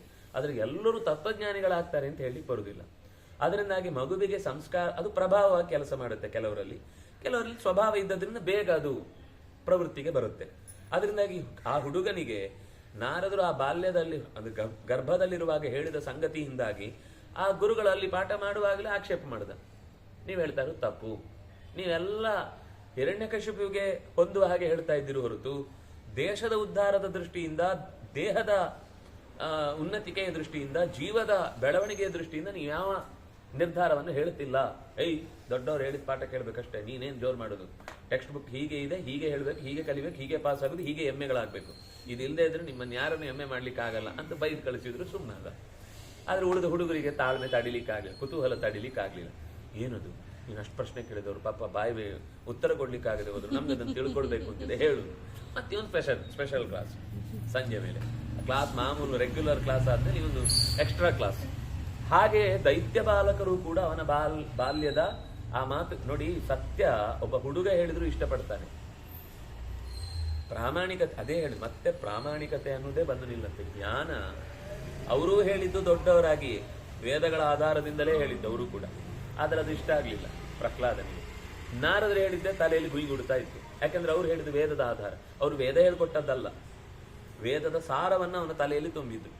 ದೈತ್ಯ ಹುಡುಗರಿಗೆ ಇಷ್ಟು ಸ್ವಾರಸ್ಯಕರವಾದ ಸಂಗತಿಯನ್ನ, ಲೋಕದಲ್ಲಿ ಎಲ್ಲರ ಅನುಭವಕ್ಕೆ ಬರುವುದನ್ನ ಇವ್ರು ಯಾಕೆ ನಿರಾಕರಣೆ ಮಾಡ್ತಿದ್ದಾರೆ? ಗುರುಗಳು ಇವ್ರು ಯಾಕೆ ಹಿರಣ್ಯಕಶಿಪುವಿನ ತಾಳಕ್ಕೆ ಕುಣಿತಾ ಇದ್ದಾರೆ, ಸತ್ಯ ಅಂತ ಮೇಲೆ ಧೈರ್ಯ ಬರಬೇಕಲ್ವಾ ಅಂತ ಅವರಿಗೆ ಗುರುಗಳ ಬಗ್ಗೆನೇ ಪ್ರಶ್ನೆ ಹುಟ್ಲಿಕ್ಕೆ ಶುರುವಾಯಿತು. ಅವ್ರಿಗೆ ತಲೆ ಕೆಡ್ತು. ಅದಕ್ಕೆ ನನ್ನ ಕ್ಲಾಸಿಂದನೇ ಬೇರೆ ಮಾಡಿದ್ರು. ಈಗ ಬೇರೆ ಕ್ಲಾಸ್, ಒಬ್ಬನೇ ಇರುವ ಕ್ಲಾಸಲ್ಲಿ ಒಬ್ಬನಿಗೆ ಪಾಠ, ಒಬ್ಬನಿಗೆ ಒಪ್ಪಿಸುವಿಕೆ, ಒಬ್ಬನಿಗೆ ಅಲ್ಲ. ಆದ್ರೆ ತಂದೆ ಹಾಗೆ ಜೋರು ಮಾಡಿ ಕಳಿಸ್ತಾರೆ, ನೀವು ವಿಶೇಷ ಗಮನ ಹರಿಸ್ಬೇಕು ಅಂತ. ಹಾಗೆ ಛಂದಾಂಸಿ ನಾಮ ಕ್ಷತ್ರಿಯ ತಾನ್ಯಥರ್ವಾ ಪುರಾ ಜಗೌ ಮಹರ್ಷಿ ಸಂಘಯೇಶ ಛಂದೋ ವಿದಸ್ತೆ ಯ ಉತ ನಾಧೀತ ವೇದಾ ನ ವೇದ ವೇದ್ಯಸ್ಸ ವಿದುರ್ಹಿತತ್ವಂ. ಅಥರ್ವ ಅನ್ನುವಂತಹ ಮುನಿ ಹಿಂದೆ ಈ ಸಂಗತಿಯನ್ನು ಲೋಕದಲ್ಲಿ ತಿಳಿಸಿದ್ದ. ಅವನು ಇದರ ಸರಿಯಾದ ವಿವರವನ್ನ ಲೋಕದಲ್ಲಿ ಹೇಗೆ ಜ್ಞಾನದ ಪರಂಪರೆ ಬೆಳೆಯುತ್ತೆ ಅನ್ನೋದನ್ನು ಹೇಳಿದ್ದ. ಇದು ವಿಶಿಷ್ಟವಾದ ಒಂದು ಗೀತೆ. ಉಪನಿಷತ್ತುಗಳು ಅಂತನ್ನುವುದು ನಿಜವಾದ ವೇದದ ಸಾರ. ವೇದವೇ ಜ್ಞಾನದ ಖಣಿ. ಆದರೆ ಅದನ್ನು ನಿರಂತರ ಓದಿ ಮುಗಿಸುವಾಗ ಯಾವುದೋ ಸಂಭಾಷಣೆಗಳಲ್ಲಿ ಇಳಿದಾಗ ಅನ್ಸುತ್ತೆ ಹೊರತು ತತ್ವ ಏನು ಅಂತ ಕೆಲವೊಮ್ಮೆ ಮರ್ತೋಗುತ್ತೆ. ಅದರ ಸಾರವನ್ನು ಎಸೆನ್ಸ್ ಆಗಿ ಮತ್ತೆ ಉಪನಿಷತ್ತು ನಮಗೆ ಬಿಡಿಸಿ ಹೇಳಿತು. ಇದನ್ನು ಹೇಗೆ ಏವಂ ವೇದ ಅಂತ ಎಲ್ಲ ಕಡೆಯಲ್ಲಿ. ಅದು ವೇದ ಅಂದ್ರೆ ವೇದ ಅಲ್ಲ, ವೇದ ಅಂದ್ರೆ ತಿಳಿಯುವುದು. ನಾವು ಇದರಲ್ಲಿ 10 ಸಲ ವೇದ ಬಂದಿದೆ, ಅದಕ್ಕೆ ಇದು ಭಾರಿ ದೊಡ್ಡ ವೇದ ಅಂತ ಭಾವಿಸಿದ್ರೆ ನಾವು ದಡ್ಡರಾಗ್ಬಿಡ್ತೀವಿ. ವೇದ ಅನ್ನೋದು ವಿದಜ್ಞಾನೆ ಅನ್ನುವ ಧಾತುವಿನ ಲಿಟ್. ತಿಳಿ ಅಂದ್ರೆ ಲಟ್ಲಕಾರ. ವೇದ ವಿದತುಹು ವಿದುಹು ಅಂತ ರೂಪ ಆಗುತ್ತೆ. ಯಾರು ತಿಳಿಯುತ್ತಾನೋ ಅವನು ಪರಮಾತ್ಮನ ವಿಶೇಷವಾದ ಅನುಗ್ರಹಕ್ಕೆ ಪಾತ್ರನಾಗ್ತಾನೆ ಅಂತ ಹೇಳಲಿಕ್ಕೆ ಹೊರಟಂತಹ ಸಂಗತಿ. ಅದರಿಂದಾಗಿ ಎಲ್ಲ ವೇದಗಳಿಂದ ವೇದ್ಯನಾದವ ಪರಮಾತ್ಮ ಅನ್ನುವುದನ್ನ ತಿಳಿಯದೆ ತತ್ವಂ ನ ವೇದ ವೇದ್ಯಸ್ಯ ವಿದುರ್ಹಿ ತತ್ವಂ. ತತ್ವ ಅಂದ್ರೆ ಏನಿದೆಯೋ ಅದು ಇದ್ದ ಹಾಗೆ ತಿಳ್ಕೊಳ್ಳೋದು ತತ್ವ. ನಮ್ಗಿಷ್ಟ ಬಂದ ಹಾಗೆ ತಿಳ್ಕೊಳ್ಳೋದಲ್ಲ ಅತತ್ವ. ಅದು ಆರೋಪಿತವಾದ ಸಂಗತಿ. ತಮ್ಗೆ ಏನೋ ಬೇಕಿರುತ್ತೆ, ಅದನ್ನ ಅಲ್ಲಿ ಹುಡುಕ್ತಾ ಹೋಗುದು. ಆದ್ರೆ ನಿಜವಾದ ತತ್ವಜ್ಞಾನವನ್ನು ಹೊಂದಬೇಕು ಅಂತ ಬಯಸಿದವನು ವೇದವನ್ನ ಓದಿದ ತಕ್ಷಣ ಅರ್ಥ ಆಗತ್ತೆ ಅಂತ ಇಲ್ಲ. ವೇದ ಓದುವಾಗ ಅಲ್ಲೇನಿದೆ ಅಂತ ನಾನು ಗ್ರಹಿಸಬೇಕು ಅನ್ನುವ ಶರಣಾಗತಿ ಉಂಟಾದ್ರೆ ವೇದಕ್ಕೂ ಶರಣಾಗಬೇಕು. ಅದು ಕೂಡ ನಾನು ಬಾಯ್ಪಾಠ ಮಾಡಿಬಿಡ್ತೇನೆ, ನಮ್ಮ ಹತ್ರ ಬೇಕಾದಷ್ಟು ರೆಕಾರ್ಡ್ ಇದೆ, ನಮ್ಮ ಹತ್ರ ಬೇಕಾದಷ್ಟು ಹೇಳಿಕೊಡೋರಿದ್ದಾರೆ, ಯೂನಿವರ್ಸಿಟಿಗಳಲ್ಲೇ ನಾವು ಅದನ್ನು ಕಲಿತು ಬಂದಿದ್ದೇವೆ ಅಂತ ತಕ್ಷಣ ಅದರ ಯಥಾಸ್ಥಿತವಾದ ಅರ್ಥವನ್ನು ತಿಳ್ಕೊಳ್ಳೋದು ಸಾಧ್ಯ ಇಲ್ಲ. ಅದು ಶರಣಾಗಿ ಬಂದಾಗ ಭಗವಂತನ ಜೊತೆಗಿನ ಏಕಾಂತ ಸಂಬಂಧಕ್ಕಾಗಿ ಇರುವಂಥದ್ದು ಅಂತ ಭಾವಿಸಿ ಅದನ್ನು ಅಧ್ಯಯನ ಮಾಡಿದರೆ ಆಗ ಅದು ತೆರ್ಕೊಳ್ಳುತ್ತೆ. ಹಾಗಾಗಿ ವಿದರಾದ ತಿಳುವಳಿಕೆಯನ್ನು ಹೊಂದಿದ ಮಂದಿ ಚೆನ್ನಾಗಿ ಅಧ್ಯಯನ ಮಾಡಿದಾಗ ವೇದ ಪ್ರತಿಪಾದ್ಯನಾದ ಬ್ರಹ್ಮನನ್ನು ತಿಳಿಯುತ್ತಾರೆ. ಇದನ್ನೇ ಹಲವು ವಾಕ್ಯಗಳಲ್ಲಿ ಹೇಳ್ತಾ ಹೋಗ್ತಾರೆ. ಛಂದಾಂಸಿ ನಾಮದ್ವಿಪದಾಂ ವರಿಷ್ಠ ಸ್ವಚ್ಛಂದ ಯೋಗೇನ ಭವಂತಿ ತತ್ರ ಛಂದೋ ವಿಧಸ್ತೇನ ಚ ಚಾನಧೀತ್ಯ ಗತಾನ ವೇದಸ್ಯ ನ ವೇದ ಮಾರ್ಯಾಹ. ಆರ್ಯಾಹ ಅಂತಂದ್ರೆ ಆರ್ಯರು ಅಲ್ಲ, ಜ್ಞಾನಿಗಳು ಅಂತ ಅರ್ಥ. ಆರ್ಯರು ಈ ವೇದಗಳನ್ನು ನಿರಂತರವಾಗಿ ಅಭ್ಯಾಸ ಮಾಡಿ ತಾನ್ ಅಧೀತ್ಯ. ಅಧ್ಯಯನ ಅನ್ನುವ ಶಬ್ದಕ್ಕೆ ಅರ್ಥ ವೇದಾಧ್ಯಯನ ಅಂತ ಶಬ್ದ ಬಳಸ್ತಾರಲ್ವಾ, ಅಧ್ಯಯನ ಅನ್ನುವ ಶಬ್ದಕ್ಕೆ ಅರ್ಥಸಹಿತವಾದ ತಿಳುವಳಿಕೆ. ಇವತ್ತು ವೇದಾಧ್ಯಯನ ಅಂದ್ರೆ ಬಾಯ್ಪಾಠ ಆಗಿಬಿಟ್ಟಿದೆ. ಅವರಿಗೆ ಅಷ್ಟು ಶ್ಲೋಕ ಬಾಯಿಗೆ ಬರುತ್ತೆ, ದೊಡ್ಡ ಕೆಲಸ. ಅಷ್ಟು ಬಾಯಿಗೆ ಬರುತ್ತೆ ಅನ್ನೋದು ಏನು ಸುಲಭದ ಕೆಲಸ ಅಲ್ಲ, ನೆನ್ಪಿಟ್ಕೊಳ್ಳೋದು ತುಂಬಾ ಕಷ್ಟ. ಆದರೆ ಆ ನೆನಪಿಟ್ಟುಕೊಂಡದ್ದರ ನಂತರ ಏನು, ವಾಟ್ ನೆಕ್ಸ್ಟ್? ನಿರಂತರ 16 ಕಡೆಗಳಲ್ಲಿ ಸಭೆಗಳಲ್ಲಿ ಜೋರಾಗಿ ಘೋಷಣೆ ಮಾಡಿ ಸಂಪಾದನೆ ಮಾಡ್ಕೊಂಡು ಬರುವುದು ಅಷ್ಟೇ. ಆದರೆ ಅಥವಾ ಒಂದಷ್ಟು 100 ಜನರನ್ನು ಮತ್ತಷ್ಟು ಶಿಷ್ಯರನ್ನು ನಾನು ತಯಾರು ಮಾಡ್ತಾ ಇದ್ದೇನೆ ಅಂತ ಹೆಮ್ಮೆ ಪಡುವ ಗುರುಕುಲಗಳ ನಿರ್ಮಾಣಕ್ಕೆ ಮಾತ್ರ ಕಾರಣನಾದ ಅಂದ್ರೆ ಪರಂಪರೆ ಉಳಿಸಿದ್ದಕ್ಕೊಂದು ಕೃತಜ್ಞತೆ ಇದೆ, ಸಮಾಜ ಯಾವತ್ತೂ ನೆನಪಿಸ್ಕೊಳ್ಳುತ್ತೆ. ಆದ್ರೆ ಅದು ಪರಮ ಫಲ ಅಲ್ಲ. ಕೃಷ್ಣ ಹೇಳಿದಲ್ವಾ, ವೇದವಾದ ರಥಃ ಪಾರ್ಥ ನಾನ್ಯದಸ್ತೀತಿವಾದಿನಃ ಯಾಮಿಮಾಂ ಪುಷ್ಪಿತಾಂ ವಾಚಂ ಪ್ರವದಂತ್ಯ ವಿಪಶ್ಚಿತ. ವೇದವಾದ ರಥಃ ಪಾರ್ಥ ನಾನ್ಯದಸ್ತೀತಿವಾದಿನ. ಕೃಷ್ಣ ಬೈದ ಮಾತು, ಅದರ ಚಿಗುರು, ಅದರ ಎಲೆ, ಅದರ ಪೀಚು ಹಣ್ಣು, ಅದರ ಕಾಯಿ, ಅದರ ಪಕ್ವ ಇದೇ ಫಲಗಳು ಅಂತ ಅಂದುಕೊಂಡು ಬಹಳ ಜನ ಅದು ಇನ್ನೂ ಬೆಳೆಯುವ ಮುಂಚೆನೆ ಚಿಗುರು ತಿಂದು ಮುಗಿಸ್ಬಿಡ್ತಾರೆ. ವಸ್ತುತಃ ಅದು ಇನ್ನೂ ದೊಡ್ಡದಾಗಿ ಬೆಳೆದಿದ್ರೆ, ದೊಡ್ಡದಾಗಿ ಅದರ ವಿಸ್ತಾರ ಆಗಿದ್ರೆ ಅದು ಇನ್ನೂ ಹಣ್ಣು ಕೊಡ್ತಿತ್ತು. ಆ ಹಣ್ಣಿನಿಂದ ಮತ್ತೆ ಬೀಜ ಮುಂದಿನ ಪ್ರಪಂಚಕ್ಕೆ ಬರಬೇಕಿತ್ತು. ನಮಗೇನು ಈಗ ಹಸಿವಾಯಿತು ಅಂತೇಳಿ ಇಡೀ ಗಿಡನೇ ತಿಂದುಬಿಟ್ರೆ ನಾಳೆಗೇನು? ವೇದವಾದ ರಥರು ಅಂದ್ರೆ ಬರೀ ವೇದದ ಕಂಠಪಾಠವನ್ನು ಮಾಡಿ ಅದನ್ನ ಬಾಯ್ಪಾಠ ಮಾಡಿದ್ದಕ್ಕೊಂದಿಷ್ಟು ಜನ ಕರೆದು ಇವ್ರು ಚಂದ ಚಂದ ವೇದ ಹೇಳ್ತಾರೆ, ಕೇಳಲಿಕ್ಕೆ ಆನಂದವಾಗಿರುತ್ತೆ ಅಂತ ಕೆಲವರು ಅದನ್ನೇ ಕರೆಸಿ ಕೇಳ್ತಾರೆ. ಏನರ್ಥ ಅಂತ ಹೇಳಿದ್ರೆ ಹೇಳೋರಿಗೆ ಗೊತ್ತಿಲ್ಲ, ಕೇಳೋರಿಗೆ ಗೊತ್ತಿಲ್ಲ. ಆದರೆ ನಮ್ಮಲ್ಲಿ ಯಾವಾಗಲೂ ನಾವು ಸಿಕ್ಕಾಪಟ್ಟೆ ವೇದಜ್ಞರು, ನಾವು ಸಿಕ್ಕಾಪಟ್ಟೆ ವೇದಕ್ಕೆ ಗೌರವ ಕೊಡೋರು. ನಮ್ಮಲ್ಲಿ ಎಲ್ಲರೂ ಎದ್ದು ನಿಂತು ಬಿಡ್ತಾರೆ ವೇದ ಕೇಳಿದ ತಕ್ಷಣ, ಯಾರು ಕೂಡಲ್ಲ. ಆಯ್ತು ನಿಂತದ್ರಿಂದ ಏನು ಮುಂದೆ, ಅಲ್ಲಿಗೆ ನಿಂತೋಯ್ತಾ, ವೇದವೂ ನಿಂತೋಯ್ತು. ಇವ್ರು ಮಾತ್ರ ನಿಲ್ಲುವುದಲ್ಲ, ವೇದನೂ ಅಲ್ಲಿಗೆ ನಿಂತು ಹೋಗುತ್ತೆ. ಹಾಗಾಗಬಾರದು ಅನ್ನೋದನ್ನ ಈ ಮಾತಿನ ಮೂಲಕ ಜ್ಞಾನಿಗಳಾದವರು ಹೇಳ್ತಾರೆ. ಆರ್ಯರು ಅಂದ್ರೆ ತಿಳುವಳಿಕೆಯಿಂದ ಕೂಡಿದವರು, ಅವರು ಗುರುಮುಖೇನ ಈ ಜ್ಞಾನವನ್ನ ಸಂಪಾದನೆ ಮಾಡ್ತಾರೆ. ಲೋಕದಲ್ಲಿ ವೇದಗಳ ನಿಜವಾದ ತತ್ವಜ್ಞಾನವನ್ನು ತಿಳಿದವರು ಬಹಳ ಕಮ್ಮಿ. ಎಲ್ಲರೂ ವೇದಜ್ಞರು ಅಂತ ಹೇಳಿಕೊಂಡು ಬೋರ್ಡ್ ಹಾಕಿದವರೆಲ್ಲ ಜ್ಞಾನಿಗಳಾಗಿರ್ಬೇಕಾಗಿಲ್ಲ. ಆಪಾತತಃ ಮೇಲ್ನೋಟದ ಅರ್ಥವನ್ನಾದರೂ ತಿಳ್ಕೊಂಡಿರ್ತಾರೆ. ಕೆಲವೊಂದ್ಸಲ ಏನನ್ಸುತ್ತೆ ಅಂದ್ರೆ ಏನು ತಿಳ್ಕೊಳ್ಳದೇ ಇರುವುದೇ ಬೆಟರ್. ತಿಳಿದು ಅರ್ಧಂಬರ್ಧ ಹುಳಿ ಮಾಡಿದವರಿದ್ದಾರಲ್ಲ, ಅದು ತಿಂದವನಿಗೆ ಅಜೀರ್ಣವೇ ಗತಿ, ನಿಲ್ಲಿಕ್ಕೂ ಬುರಿಸೋತಿಲ್ಲ. ಇವನಾದ್ರೂ ನಿಂತಾದ್ರೂ ಒಂದಿಷ್ಟೋ ಅಂತಿರ್ತಾನೆ, ಅವ್ನು ನಿಲ್ಲಿಕ್ಕೆ ಟೈಮ್ ಇಲ್ಲ, ಓಡ್ತಾ ಇರಬೇಕು ಹೊಟ್ಟೆ ಕೆಟ್ಟದ್ರಿಂದ.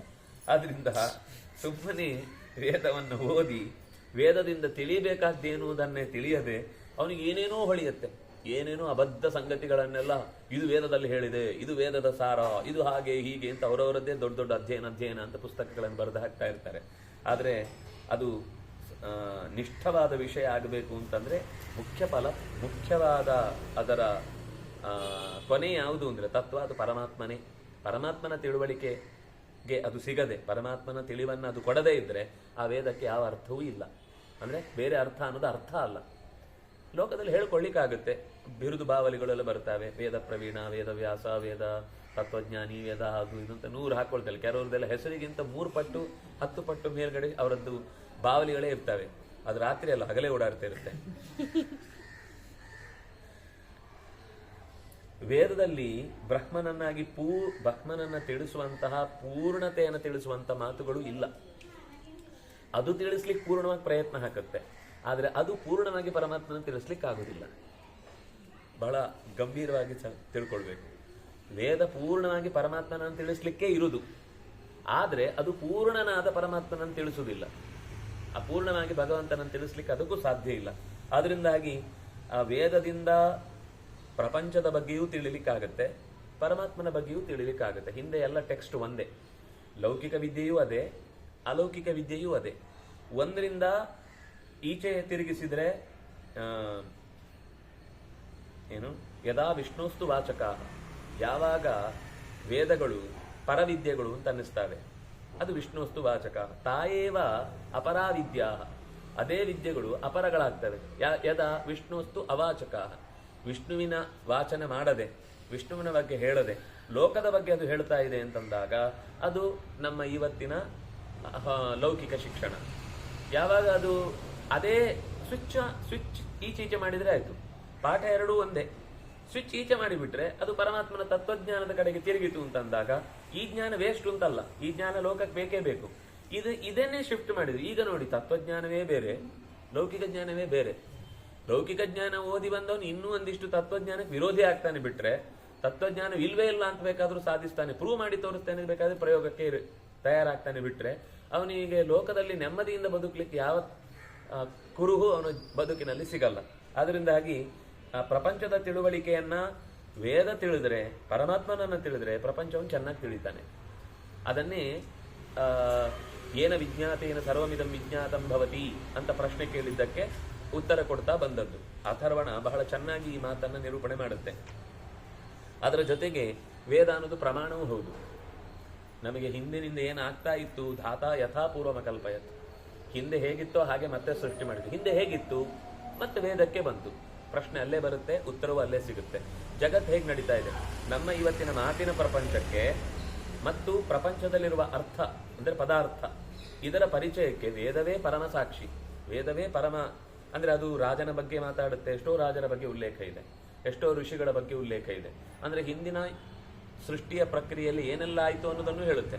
ಇದನ್ನೇ ನೆಪವಾಗಿಟ್ಟುಕೊಂಡು ಬಹಳ ಜನ ಯಾವುದು ಆಗಿರುತ್ತೋ ಅದನ್ನು ಮಾತ್ರ ಹೇಳಲಿಕ್ಕೆ ಸಾಧ್ಯ. ಆದ್ರಿಂದಾಗಿ ಇದು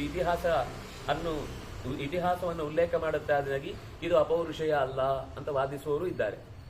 ಆದ್ರೆ ಇತಿಹಾಸ ಅನ್ನೋ ಶಬ್ದ ಗೊತ್ತಿಲ್ಲದೆ ಇದ್ದವರು ಹೀಗೆ ಮಾತಾಡ್ತಾರೆ.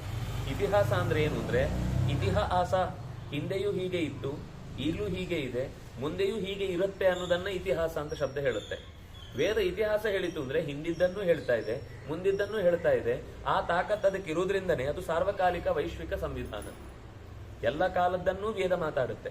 ನಮಗೆ ಬೇಕಾದ ಕಾಲದ ಬಗ್ಗೆ ಮಾತ್ರ ಅಲ್ಲ, ಎಲ್ಲ ಕಾಲದ ಬಗ್ಗೆಯೂ ಮಾತನಾಡುತ್ತೆ ಅನ್ನುವ ಹಿನ್ನೆಲೆಯನ್ನು ಇಟ್ಟುಕೊಂಡು ಯೋಚನೆ ಮಾಡಿದ್ರೆ ಅದು ತತ್ವಜ್ಞಾನದ ತುತ್ತ ತುದಿಯನ್ನು ಏರಿಸುತ್ತೆ.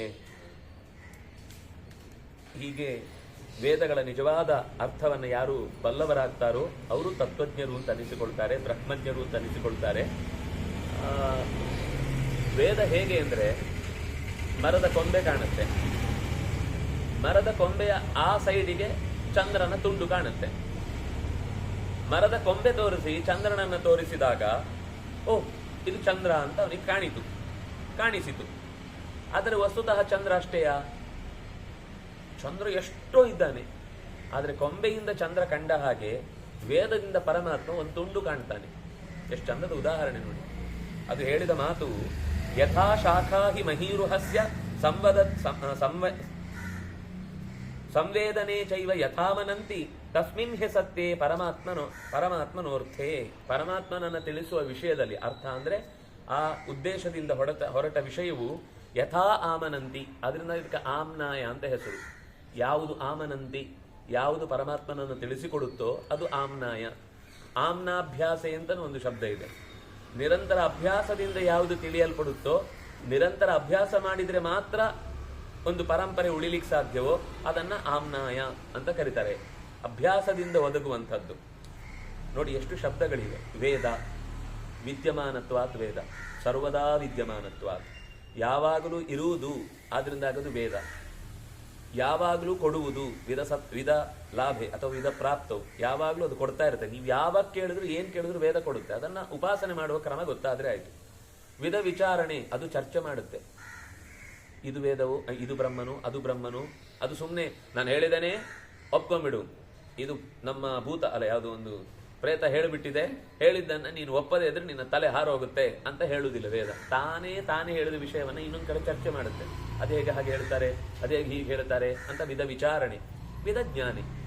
ವೇದ ಅಂದ್ರೆ ಜ್ಞಾನವಂತಿಕೆಯಿಂದ ಕೂಡಿರುವಂಥದ್ದು, ಇರುವಂಥದ್ದು, ಜ್ಞಾನದಿಂದ ಕೂಡುವಂಥದ್ದು, ವಿಚಾರ ಮಾಡುವಂಥದ್ದು, ನಮಗೆ ಬೇಕಾದ್ದನ್ನ ಬಯಸಿದ್ದನ್ನ ತೆಗೆದುಕೊಡುವಂಥದ್ದು. ಯಜ್ಞದ ಮೂಲಕ ಆ ಮಂತ್ರವನ್ನ ಪ್ರಾರ್ಥನೆ ಮಾಡಿ ದೇವರಿಗೆ ಅರ್ಪಿಸಿದ್ರೆ ಎಂಥ ಫಲವನ್ನು ಬೇಕಾದರೂ ಕೊಡುತ್ತೆ. ದೇಶಕ್ಕೆ ಹಿಡಿದು ದೇಹಕ್ಕೆ ಬೇಕಾದ ಅಷ್ಟೂ ಅಂಶಗಳನ್ನು ಒದಗಿಸುವಂತಹ ತಾಕತ್ತು ವೇದಕ್ಕಿದೆ.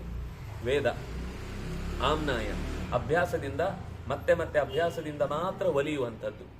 ವೇದ ಸ್ವಲ್ಪ ದಿವಸ ಪ್ರಾಕ್ಟೀಸ್ ಮಾಡಿ ಮತ್ತೆ ಮರೆತು ಬಿಟ್ರೆ ಆಮೇಲೆ ಅದು ಮತ್ತೆ ಹೊಸ್ತೆ ಅನ್ಸುತ್ತೆ, ಅರ್ಥನೇ ಆಗಲ್ಲ ತಲೆಯಲ್ಲಿ. ಏನೋ ಓದಿದ್ದೆ ಹಿಂದೆ, ಈಗ ಗೊತ್ತಾಗ್ತಾ ಇಲ್ಲ ಅಂತ. ಅಂದ್ರೆ ಆತ್ಮಸಾತ್ ಆಗದೇ ಇದ್ರೆ ಬಾಯ್ಪಾಠ ಮಾಡಿದ್ದಿರುತ್ತೆ ತಲೆಯಲ್ಲಿ, ಅದರ ಅರ್ಥ ತಲೆಗೆ ಹೋಗಿರಲ್ಲ.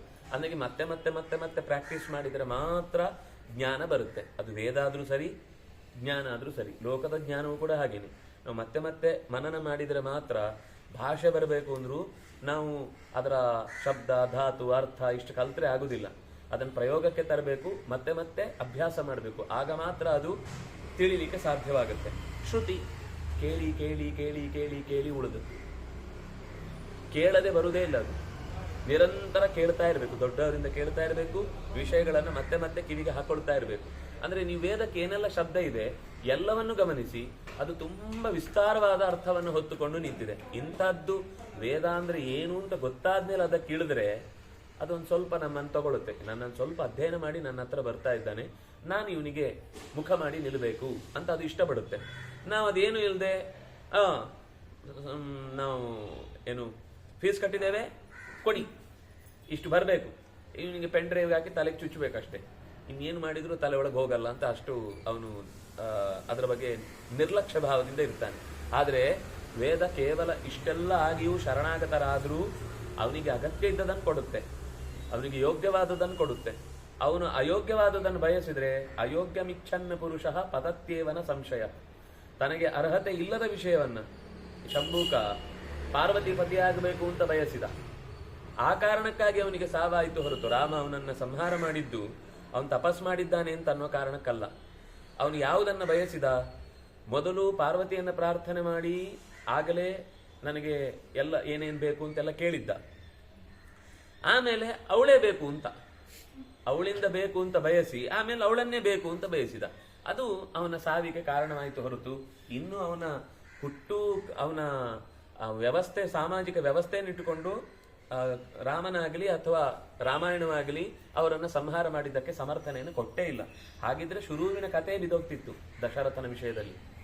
ದಶರಥ ಒಬ್ಬನಿಂದ ಶಪ್ತನಾಗ್ತಾನೆ, ನಿನಗೆ ಮಕ್ಕಳಿಲ್ಲದ ಹೊತ್ತಿಗೆ ಸಾವು ಬರಲಿ ಅಂತ. ಆದ್ರೆ ಅವನು ಹೇಳ್ತಾನೆ, ಅವನು ನಾನು ವೇದಜ್ಞ ಅಲ್ಲ, ಶಾಸ್ತ್ರಜ್ಞ ಅಲ್ಲ, ಆದ್ರೆ ತಪಸ್ವಿ. ಅವನು ಹೇಳ್ತಾನೆ, ನಾನು ಬ್ರಾಹ್ಮಣನೂ ಅಲ್ಲ, ಕ್ಷತ್ರಿಯನೂ ಅಲ್ಲ, ವೈಶ್ಯನೂ ಅಲ್ಲ, ಆದ್ರೆ ನಾನು ತಪಸ್ ಮಾಡ್ತಾ ನೋಡಿ. ಈಗ ಅಕಸ್ಮಾತ್ ರಾಮ ಮಾಡಿದ್ ಸರಿ ಅಂದ್ರೆ ಜಾತಿ ವ್ಯವಸ್ಥೆಯಲ್ಲೇ ಆಗಿದ್ರೆ ಹೊಡೆದದ್ದು ಸರಿ ಆಯ್ತು ಅಂತ ಹೇಳಿ ದಶರಥ ತಲೆನೇ ಕೆಡಿಸ್ಕೊಳ್ಳದೆ ಬರಬೇಕಿತ್ತು. ಅವನು ಯಾಕೆ ಹೆದರ್ಬೇಕಿತ್ತು ಅವನ ಮಾತಿಗೆ? ಅವನು ಯಾಕೆ ಭಯ ಪಡಬೇಕಿತ್ತು? ಭಯಪಟ್ಟು ಹೋಗಿ ಆ ತಂದೆ ತಾಯಿಗಳ ಹತ್ರ ಹೋಗಿ ತನ್ನ ತಪ್ಪನ್ನು ಒಪ್ಕೊಳ್ತಾನೆ. ನಾನು ಗೊತ್ತಿಲ್ಲದೆ ನಿನ್ನ ಮಗನ ಎದೆಗೆ ಬಾಣ ಹೊಡೆದು ಬಿಟ್ಟಿದ್ದೇನೆ, ನಾನು ಕ್ಷಮಿಸ್ಬಿಡು ಅಂತ ಕೇಳ್ಕೊಳ್ತಾನೆ. ಆಗ ಅವನು ಹೇಳ್ತಾನೆ, ನೀನು ಹೇಳದೆ ಹೋಗಿದ್ರೆ ಮಾತ್ರ ನಿನ್ನ ತಲೆ 1000 ಹೋಳಾಗ್ತಿತ್ತು. ನಿನ್ನ ಸತ್ಯ ಅನ್ನೋದು ನಿನ್ನನ್ನು ಉಳಿಸ್ತು ಹೊರತು ನೀನು ಎಲ್ಲಿ ಬಡ್ದಿದ್ದಿ, ಯಾವ ಮನೆತನದಲ್ಲಿದ್ದಿ, ಎಷ್ಟು ದೊಡ್ಡ ಅಧಿಕಾರದಲ್ಲಿದ್ದಿ, ಇದೇ ಲೆಕ್ಕಕ್ಕೆ ಬರಲ್ಲ. ನೀನು ಪ್ರಾಮಾಣಿಕವಾಗಿ ಬಂದು ಒಪ್ಕೊಂಡಿದ್ದಿ. ಆದ್ರಿಂದಾಗಿ ನಾನು ತಪಸ್ವಿ ಆಗಿದ್ರು ಕೂಡ ನಿನ್ನನ್ನ ಯಾವುದೇ ರೀತಿಯ ಬ್ರಹ್ಮಹತ್ಯಾ ದೋಷಕ್ಕೆ ನಿನ್ನನ್ನು ಈಡು ಮಾಡಲ್ಲ. ಯಾಕೆಂದ್ರೆ ನಾನು ಆ ಬ್ರಹ್ಮಜ್ಞನಲ್ಲ. ಜ್ಞಾನ ಇದೆ, ಆದ್ರೆ ಆ ಪರಂಪರೆಯವನಲ್ಲ ಅಂತ. ಹೀಗೆ ಒಂದು ವೇಳೆ ತಪಸ್ಸು ಮಾಡುವುದಕ್ಕೆ ಜಾತಿಯ ಅಡ್ಡ ಅಂತ ಆಗಿದ್ರೆ ಅವನ ತಪಸ್ಸು ಮಾಡುವವರನ್ನ ಕೊಂದದ್ದು ಸರಿ ಅಂತ ಸಮರ್ಥಿಸ್ಕೊಳ್ಬೇಕಿತ್ತು ದಶರಥ. ಸಮರ್ಥಿಸ್ಕೊಳ್ಳಿಲ್ಲ. ತನ್ನ ತಪ್ಪಾಯ್ತು ಅಂತ ಹೆಂಡತಿ ಹತ್ರ ಗುಟ್ಟಾಗಿ ಹೇಳ್ತಾನೆ, ನಾನು ಆ ತಪ್ಪು ಮಾಡಿದ್ದಕ್ಕೇನೆ ಇವತ್ತು ಭರತ ಶತ್ರುಘ್ನರು ಮಾವನ ಮನೆಗೆ ಹೋಗ್ಬಿಟ್ಟಿದ್ದಾರೆ, ರಾಮ ಲಕ್ಷ್ಮಣರು ಕಾಡಿಗೆ ಹೋಗ್ಬಿಟ್ಟಿದ್ದಾರೆ. ನನಗೆ ಈ ಮಕ್ಕಳು ನನ್ನ ಹತ್ರಕ್ಕೆ ಈ ನನ್ನ ಕೊನೆಯ ಕಾಲದಲ್ಲಿ ಸಿಗ್ತಾರೆ ಅಂತ ಅನ್ನೋದನ್ನ ನಾನು ನಿರೀಕ್ಷಿಸ್ಲಿಕ್ಕೆ ಸಾಧ್ಯ ಇಲ್ಲ. ಸರಿಯಾದ ತಪ್ಪಿಗೆ ನಾನು ಸರಿಯಾದ ಶಿಕ್ಷೆಯನ್ನು ಅನುಭವಿಸ್ತಾ ಇದ್ದೇನೆ.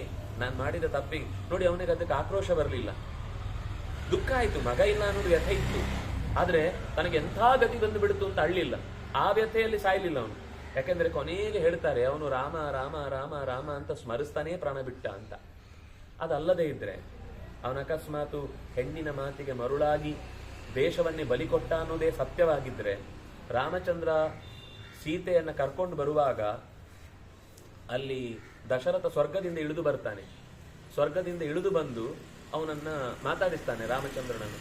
ಅಂತೂ ನನ್ನ ಮಾತು ಸತ್ಯ ಮಾಡಿದಿ, 14 ವರ್ಷ ಕಾಡಿನಲ್ಲಿ ಇದ್ದು ಬಂದು ಅಂದ್ರೆ ದಶರಥ ಕೊಟ್ಟ ಮಾತನ್ನು ಉಳಿಸಿದಿ. ಇಲ್ಲಾಂದ್ರೆ ರಾಮ ಯಾರೋ ಕೈ ಹೇಳಿದ ಮಾತಿಗೆ ಅವಳು ಉದ್ದೇಶ ಏನು ಸರಿ ಇರ್ಲಿಲ್ಲ ಅಲ್ವಾ?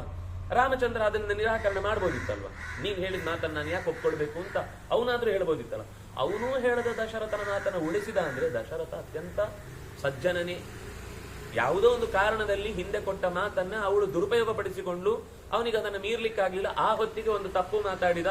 ನೀನ್ ಯಾರನ್ನು ಕೇಳಿ ಅಂದ್ರೆ ಅವನಿಗೆ ರಾಮನನ್ನ ನಿಶ್ಚಯವಾಗಿಯೂ ತಾನು ಸಿಂಹಾಸನದಲ್ಲಿ ಕೂಡಿಸ್ಬೇಕು. ಅವಳು ಏನಾದ್ರೂ ಬೇರೆ ಕೇಳಿಬಿಟ್ರೆ ಅಷ್ಟರಲ್ಲೇ ಮುಗಿದೋಗುತ್ತೆ, ರಾಮನ ಸಿಂಹಾಸನ ಉಳಿದು ಬಿಡುತ್ತೆ ಅಂತ ಅವನ ತಲೆಯಲ್ಲಿತ್ತು. ಅವಧ್ಯೋವ, ವಧೆಗೆ ಯೋಗ್ಯನಲ್ಲದವನನ್ನು ಬೇಕಾದ್ರೂ ಕೊಲ್ಲಿಕ್ಕೆ ಹೇಳು, ಕೊಂದು ಬಿಡ್ತೇನೆ. ಸಂಪತ್ತಿಗೆ ಅರ್ಹನಲ್ಲದವನನ್ನು ಬೇಕಾದ್ರೆ ಕೇಳು, ಸಿರಿವಂತನನ್ನಾಗಿಸ್ತೇನೆ ಅಂತೆಲ್ಲ ಹೇಳಿಬಿಡ್ತಾನೆ. ಅದು ಹೇಳೋ ಉದ್ದೇಶ ಏನು ಅಂದ್ರೆ, ಏನಾದ್ರೂ ಮಾಡಿ ರಾಮನ ಸ್ಥಾನಕ್ಕೆ ಚ್ಯುತಿ ಬಾರದೆ ಇದ್ರೆ ಆಮೇಲೆ ರಾಮ ಅದನ್ನ ಮಾತಾಡಿ ಸರಿ ಮಾಡ್ತಾನೆ. ನಾನೇನೇ ಮಾತು ಕೊಟ್ಟರು ಕೂಡ ಆಮೇಲೆ ರಾಮ ಅದಕ್ಕೆ ಬೇಕಾದ ವ್ಯವಸ್ಥೆಯನ್ನು ನೋಡ್ಕೊಳ್ತಾನೆ ಅಂತ ಅನ್ನುವ ಅವನದ್ದು ಯೋಚನೆ ಏನು ಅಂದ್ರೆ, ರಾಮನದ್ದೊಂದು ಬಿಟ್ಟು ಮತ್ತೇನಾದ್ರೂ ಇವಳು ಕೇಳಿ ನಾನು ಕೊಟ್ಟು ಬಿಡ್ತೇನೆ ಅಂತ. ಆದ್ರೆ ಅವಳು ಅಲ್ಲಿಗೆ ಬೆಂಕಿ ಇಡ್ತಾಳೆ, ಅದೇ ಮಾತನ್ನೇ ಸುಡ್ತಾಳೆ. ಆಗ ಅವನು ಒದ್ದಾಡಬೇಕಾದ ಪರಿಸ್ಥಿತಿ ಬರುತ್ತೆ, ರಾಮ ಕಾಡಿಗೆ ಹೋಗುವಾಗ ಅನಿವಾರ್ಯತೆ ಬರುತ್ತೆ. ಅದು ಒಂದು ವೇಳೆ ಅವನ ಉದ್ದೇಶ ತಪ್ಪಿದ್ರೆ, ಅವಳನ್ನು ಬರೀ ಮೋಹಕ್ಕೊಳಗಾಗಿ ಪ್ಲೀಸ್ ಮಾಡೋದು ಒಂದೇ ಉದ್ದೇಶ ಇದ್ರೆ, ಮುಂದೆ ಅವನು ಸ್ವರ್ಗದಿಂದ ಇಳಿದು ಬರ್ತಿರ್ಲಿಲ್ಲ, ನರಕದಿಂದ ಬರಬೇಕಿತ್ತು ಅಲ್ವಾ? ಅವನು ಸ್ವರ್ಗಸ್ಥನಾಗಿ ಬಂದವನು ಹೇಳ್ತಾನೆ. ಸೀತೆಯು ಕೂಡ ನೋಡ್ತಾಳೆ. ನೋಡಿ ಅದು ಶ್ರಾದ್ದ ಎಲ್ಲ ಹಾಕುವಾಗ ಅಲ್ಲಿ ಋತ್ವಿಜರಲ್ಲಿ ದಶರಥನ ನೋಡಿದೆ ಅಂತಾನು ಹೇಳ್ತಾಳೆ ಸೀತೆ. ಶ್ರಾದ್ದದ ಪ್ರಸಾದವನ್ನ ಸ್ವೀಕರಿಸಲಿಕ್ಕೆ ಅಂತ ಬಂದವರಲ್ಲಿ ಅದು ಪಿತೃಗಳಿಗೆ ಕೊಡುವುದು ಅಂತ ಒಬ್ರು ಪ್ರತೀಕವನ್ನು ಇಟ್ಟು ಪೂಜೆ ಮಾಡ್ತಾರೆ. ಪೂಜೆ ಮಾಡುವಾಗ ಅವಳು ನಾಚಿಕೊಂಡು ಒಳಗೆ ನಿಲ್ತಾಳೆ. ಯಾಕೆ ಅಂತ ಕೇಳಿದ್ರೆ, ಆ ಪ್ರತೀಕಗಳಾಗಿ ಕುಳಿತ ಋತ್ವಿಜರಲ್ಲಿ ದಶರಥ ಕಾಣ್ತಾ ಇದ್ದಾನೆ, ನನಗೆ ಅವನೇ ಬಂದು ಸ್ವೀಕಾರ ಮಾಡ್ತಾ ಇದ್ದಾನೆ, ನನಗೆ ಸೊಸೆಯಾಗಿ ನಾಚಿಕೆ ಆಗ್ತಾ ಇದೆ, ಅದಕ್ಕೋಸ್ಕರ ನಾನು ಹೊರಗೆ ಬರಲ್ಲ ಅಂತ ಅನ್ನುವ ತರದ ಮಾತುಗಳಲ್ಲಿ ಬರ್ತವೆ. ಅದರ ಅರ್ಥ ಪಿತೃಗಳ ಪ್ರತೀಕದಲ್ಲಿ ಬಂದು ಸೇರ್ತಾರೆ ಹೊರತು ಪಿತೃಗಳಿಗೇ ಕೊಡುವುದಲ್ಲ. ಅದು ಒಂದು ಸೂಚನೆಯಾಗಿ ಅಲ್ಲಿ ಬಂದ ಮಾತು. ಅದು ತುಂಬಾ ಅರ್ಥದಲ್ಲಿ ಒಂದು ಕತೆ ತೆರ್ಕೊಳ್ಳುತ್ತೆ. ಆದ್ರೆ ದಶರಥ ಒಂದು ವೇಳೆ ಅವನು ಹಿಂದಿನ ರಾಜ್ಯಭಾರದಲ್ಲಿ ನ್ಯಾಯ ನಿಷ್ಠೆ ಇತ್ಯಾದಿಗಳಿಲ್ಲದೆ ಇದ್ರೆ, ಅವನು ಸ್ವರ್ಗಸ್ಥನಾಗಿ ಬಂದು ಮತ್ತೆ ರಾಮನ ಹತ್ರ ತನಗೆ ನಿನ್ನಿಂದ ಉಪಕಾರ ಆಯಿತು, ನೀನು ಸೀತೆಯನ್ನು ಬಿಡಿಸ್ಕೊಂಡು ಬಂದದ್ದು ಲೋಕಕ್ಕೆ ರಾವಣನ ಸಂಹಾರ ಮಾಡಿ ಉಪಕಾರ ಮಾಡಿದ್ದನ್ನ ಹೊಗಳಲಿಕ್ಕೆ ಅವನಿಗೆ ಬರಲಿಕ್ಕೆ ಅವಕಾಶವೇ ಇರ್ತಿರ್ಲಿಲ್ಲ. ಹಾಗೆ ಜ್ಞಾನದ ಉನ್ನತಿಕೆಯನ್ನ ಸಂಪಾದನೆ ಮಾಡಿದರೆ ಮಾತ್ರ ಅವನಲ್ಲಿ ಮಾಡಿದ ಎಲ್ಲ ಕೆಲಸಗಳಿಗೂ ಕೂಡ ಸಾರ್ಥಕ್ಕೆ ಬರುತ್ತೆ ಅಂತ. ಹೀಗೆ ಅಭಿಜಾನಾತಿ ಬ್ರಾಹ್ಮಣಂ ವ್ಯಾಖ್ಯಾತಾರಂ ವಿಚಕ್ಷಣಂ ಯಚ್ಛಿನ್ನ ವಿಚಿಕಿತ್ಸಃ ವ್ಯಾಚಷ್ಟೇ ಸರ್ವ ಸಂಶಯಾನ್. ಯಾರನ್ನ ಬ್ರಾಹ್ಮಣ ಅಂತ ತಿಳಿಬೇಕು ಅಂದ್ರೆ ಒಳ್ಳೆ ರೀತಿಯಿಂದ ಶಬ್ದಗಳಿಗೆ ವಿಚಾರ ಮಾಡಿ ಅರ್ಥ ಹೇಳುವ ವಿಚಕ್ಷಣನಾಗಬೇಕು. ವ್ಯಾಖ್ಯಾತಾರಂ ವಿಚಕ್ಷಣಂ.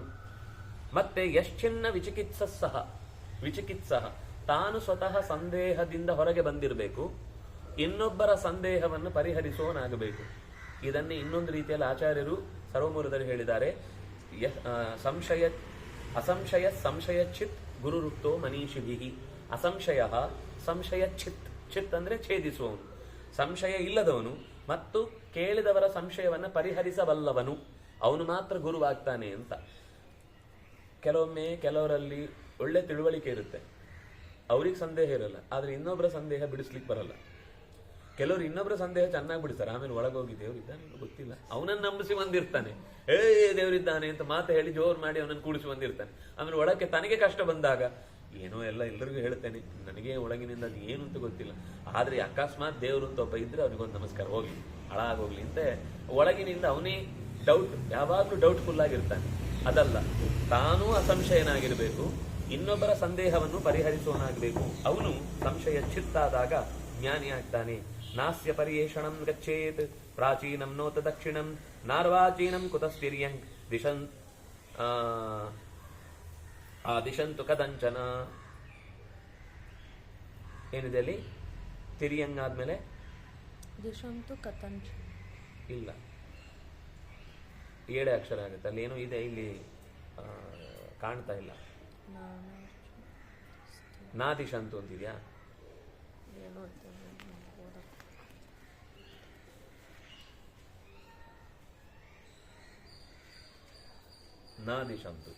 ನಾದಿಶಂತು ಕಥಂಚನ.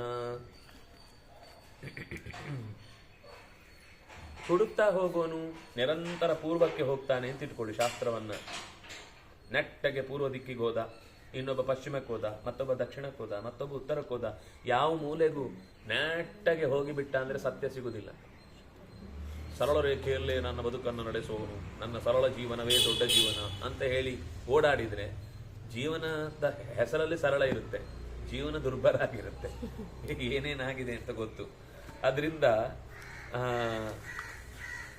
ನೇರ ವಿಷಯವನ್ನ ಹೀಗೆ ಅಂತ ನಾವು ನಿರ್ಧಾರ ಮಾಡಿ ಆ ಕಡೆಗೆ ಹೋಗುವುದರಿಂದ ಸತ್ಯ ಗೊತ್ತಾಗುವುದಿಲ್ಲ. ಅದಕ್ಕೆ ಅಲ್ಲಿ ನಾರ್ವಾಚೀನಂ ನ ತಿರ್ಯಕ್ ನ ಪರಿಯೇಷಣಂ ಗಚ್ಚೇತ್ ಪ್ರತ್ಯಾದಿಶು ಕಥಂಚನ ಅವಿಚ್ಚಿನ್ಮನ್ ಇದಂ ವೇದೆ ತಪಃ ಪಶ್ಯತಿ ತಂ ಪ್ರಭುಂ. ಯಾರು ನಿರಂತರವಾಗಿ ಇಂದ್ರಿಯಗಳನ್ನ ಪಟ್ಟು ಹಿಡಿದು ಯೋಗದ ದಾರಿಯಲ್ಲಿ ಹಿಡಿದು ವೇದಗಳಲ್ಲಿ ಅವನನ್ನು ಹುಡುಕುದಲ್ಲ. ವೇದಗಳಲ್ಲಿ ಅವನನ್ನು ತಿಳಿಸ್ತಾರೆ ಅನ್ನೋದು ಸತ್ಯ, ಆದ್ರೆ ವೇದ ಏನ್ ತಿಳಿಸುತ್ತೆ ಅಂದ್ರೆ ನಿನ್ನೊಳಗೆ ನೋಡು ಅಂತಾನೆ ಹೇಳುವುದು. ಅನ್ಯಾವಾಚೋ ವಿಮುಂಚತ, ಬೇರೆ ಮಾತುಗಳನ್ನ ಬಿಡು. ನೇತಿನೇತ್ಯಾತ್ಮ, ನೀವು ವೇದದಲ್ಲಿ ನೇತಿನೇತ್ಯಾತ್ಮ ಅಂತ ವೇದದಲ್ಲಿ ಹುಡುಕಿದ್ರೆ ಎಲ್ಲಿ ಸಿಗುತ್ತೆ? ಅದು ಹೇಳಿದ್ದು ನಿನ್ನೊಳಗೆ ಇದ್ದಾನೆ, ನಿನ್ನ ಹತ್ರನೇ ಇದ್ದಾನೆ. ಎಷ್ಟು ಮಾತುಗಳಿವೆ. ಏನದು? ತದೇವ ಅಂತಿಕಮಂತಿಕಾ, ಅದು ಅತ್ಯಂತ ಹತ್ತಿರಕ್ಕಿಂತ ಹತ್ತಿರ ಇದೆ. ದೂರತರಂ ಎತ್ತು ತದೇವ ಅಂತಿಕಮಂತಿಕಾ, ಅದು ದೂರಕ್ಕಿಂತ ದೂರ ಇದೆ, ಆದ್ರೆ ಹತ್ತಿರಕ್ಕಿಂತ ಹತ್ತಿರ ಇದೆ. ಅದರ ಅರ್ಥ ದೂರದಲ್ಲೂ ಇದೆ ಹತ್ತಿರದಲ್ಲೂ ಇದೆ ಅಂತ. ಆದ್ರೆ ನಾವು ಹುಡುಕುವುದು ದೂರದಲ್ಲೇ, ನಮ್ಮೊಳಗಿದ್ದಾನೆ ಅನ್ನೋದನ್ನು ಹುಡುಕಾಟಕ್ಕೆ ಹೋಗುದಿಲ್ಲ. ವೇದ ಹೇಳುತ್ತೆ ನಿನ್ನೊಳಗೆ ಹುಡುಕು. ನಿಂಗೆ ಎಲ್ಲಿ ಡೌಟ್ ಬಂತೋ, ಎಲ್ಲಿ ಸಂದೇಹ ಬಂತೋ, ನಿನ್ನೊಳಗೆ ಹುಡುಕು. ಇನ್ನೆಲ್ಲೆಲ್ಲೋ ಹುಡುಕಿದ್ರೆ ಕಾಣಲ್ಲ. ಇನ್ನೆಲ್ಲಾ ಕಡೆಯಲ್ಲಿ ಕಾಣುವುದೇನು ಅಂದ್ರೆ ಅವನು ಹೇಗಿದ್ದಾನೆ ಅಂತ ನನ್ನೊಳಗೆ ನಾನು ಕಾಣುವಾಗ ನನಗೊಂದು ಪ್ರತಿಜ್ಞೆ ಬರಬೇಕಲ್ವ, ಅರ್ಥ ಆಗ್ಬೇಕಲ್ಲ, ನಾನು ಕಂಡ ದೇವರನ್ನೇ ಅಂತ. ಯಾವುದೋ ಭೂತ ಅನ್ಕೊಂಡು ಅದನ್ನೇ ದೇವ್ರು ಅಂತ ಅನ್ಕೊಂಡು ಅದಕ್ಕೆ ಶರಣಾಗಿ ಬಿಟ್ರೆ, ಅದಕ್ಕೋಸ್ಕರ ನಿಮ್ಗೆ ಒಂದೊಂದು ಹೊರಗೆ ಪ್ರತೀಕ ಕೊಟ್ಟರು. ನೋಡಪ್ಪ, ಅದರ ಕಣ್ಣು ಹೀಗಿರುತ್ತೆ, ಲಕ್ಷಣ ಹೀಗಿರುತ್ತೆ, ಚಂದದ ನಗು ಇರುತ್ತೆ, ಅದು ದೇವರಲ್ಲ, ಅದರ ತರ ದೇವ್ರು ಇರ್ತಾನೆ ಅಂತ ಒಂದು ಪ್ರತೀಕ. ಅದು ಯಾವತ್ತೂ ಕೂಡ ಯಾವುದೇ ವಸ್ತುವಿನಲ್ಲಿ ದೇವರಿರಲ್ಲ, ಅಂದ್ರೆ ವಸ್ತುವೇ ದೇವರಾಗಿರಲ್ಲ, ವಸ್ತುವಿನಲ್ಲಿ ದೇವರಿರ್ತಾನೆ. ವಸ್ತುವನ್ನೇ ನಾವು ದೇವರು ಅಂತ ಚಿಂತನೆ ಮಾಡಿದ್ರೆ ಅವನಿಗೆ ನರಕ ಇದೆ ಅಂತ ಹೇಳ್ತಾರೆ.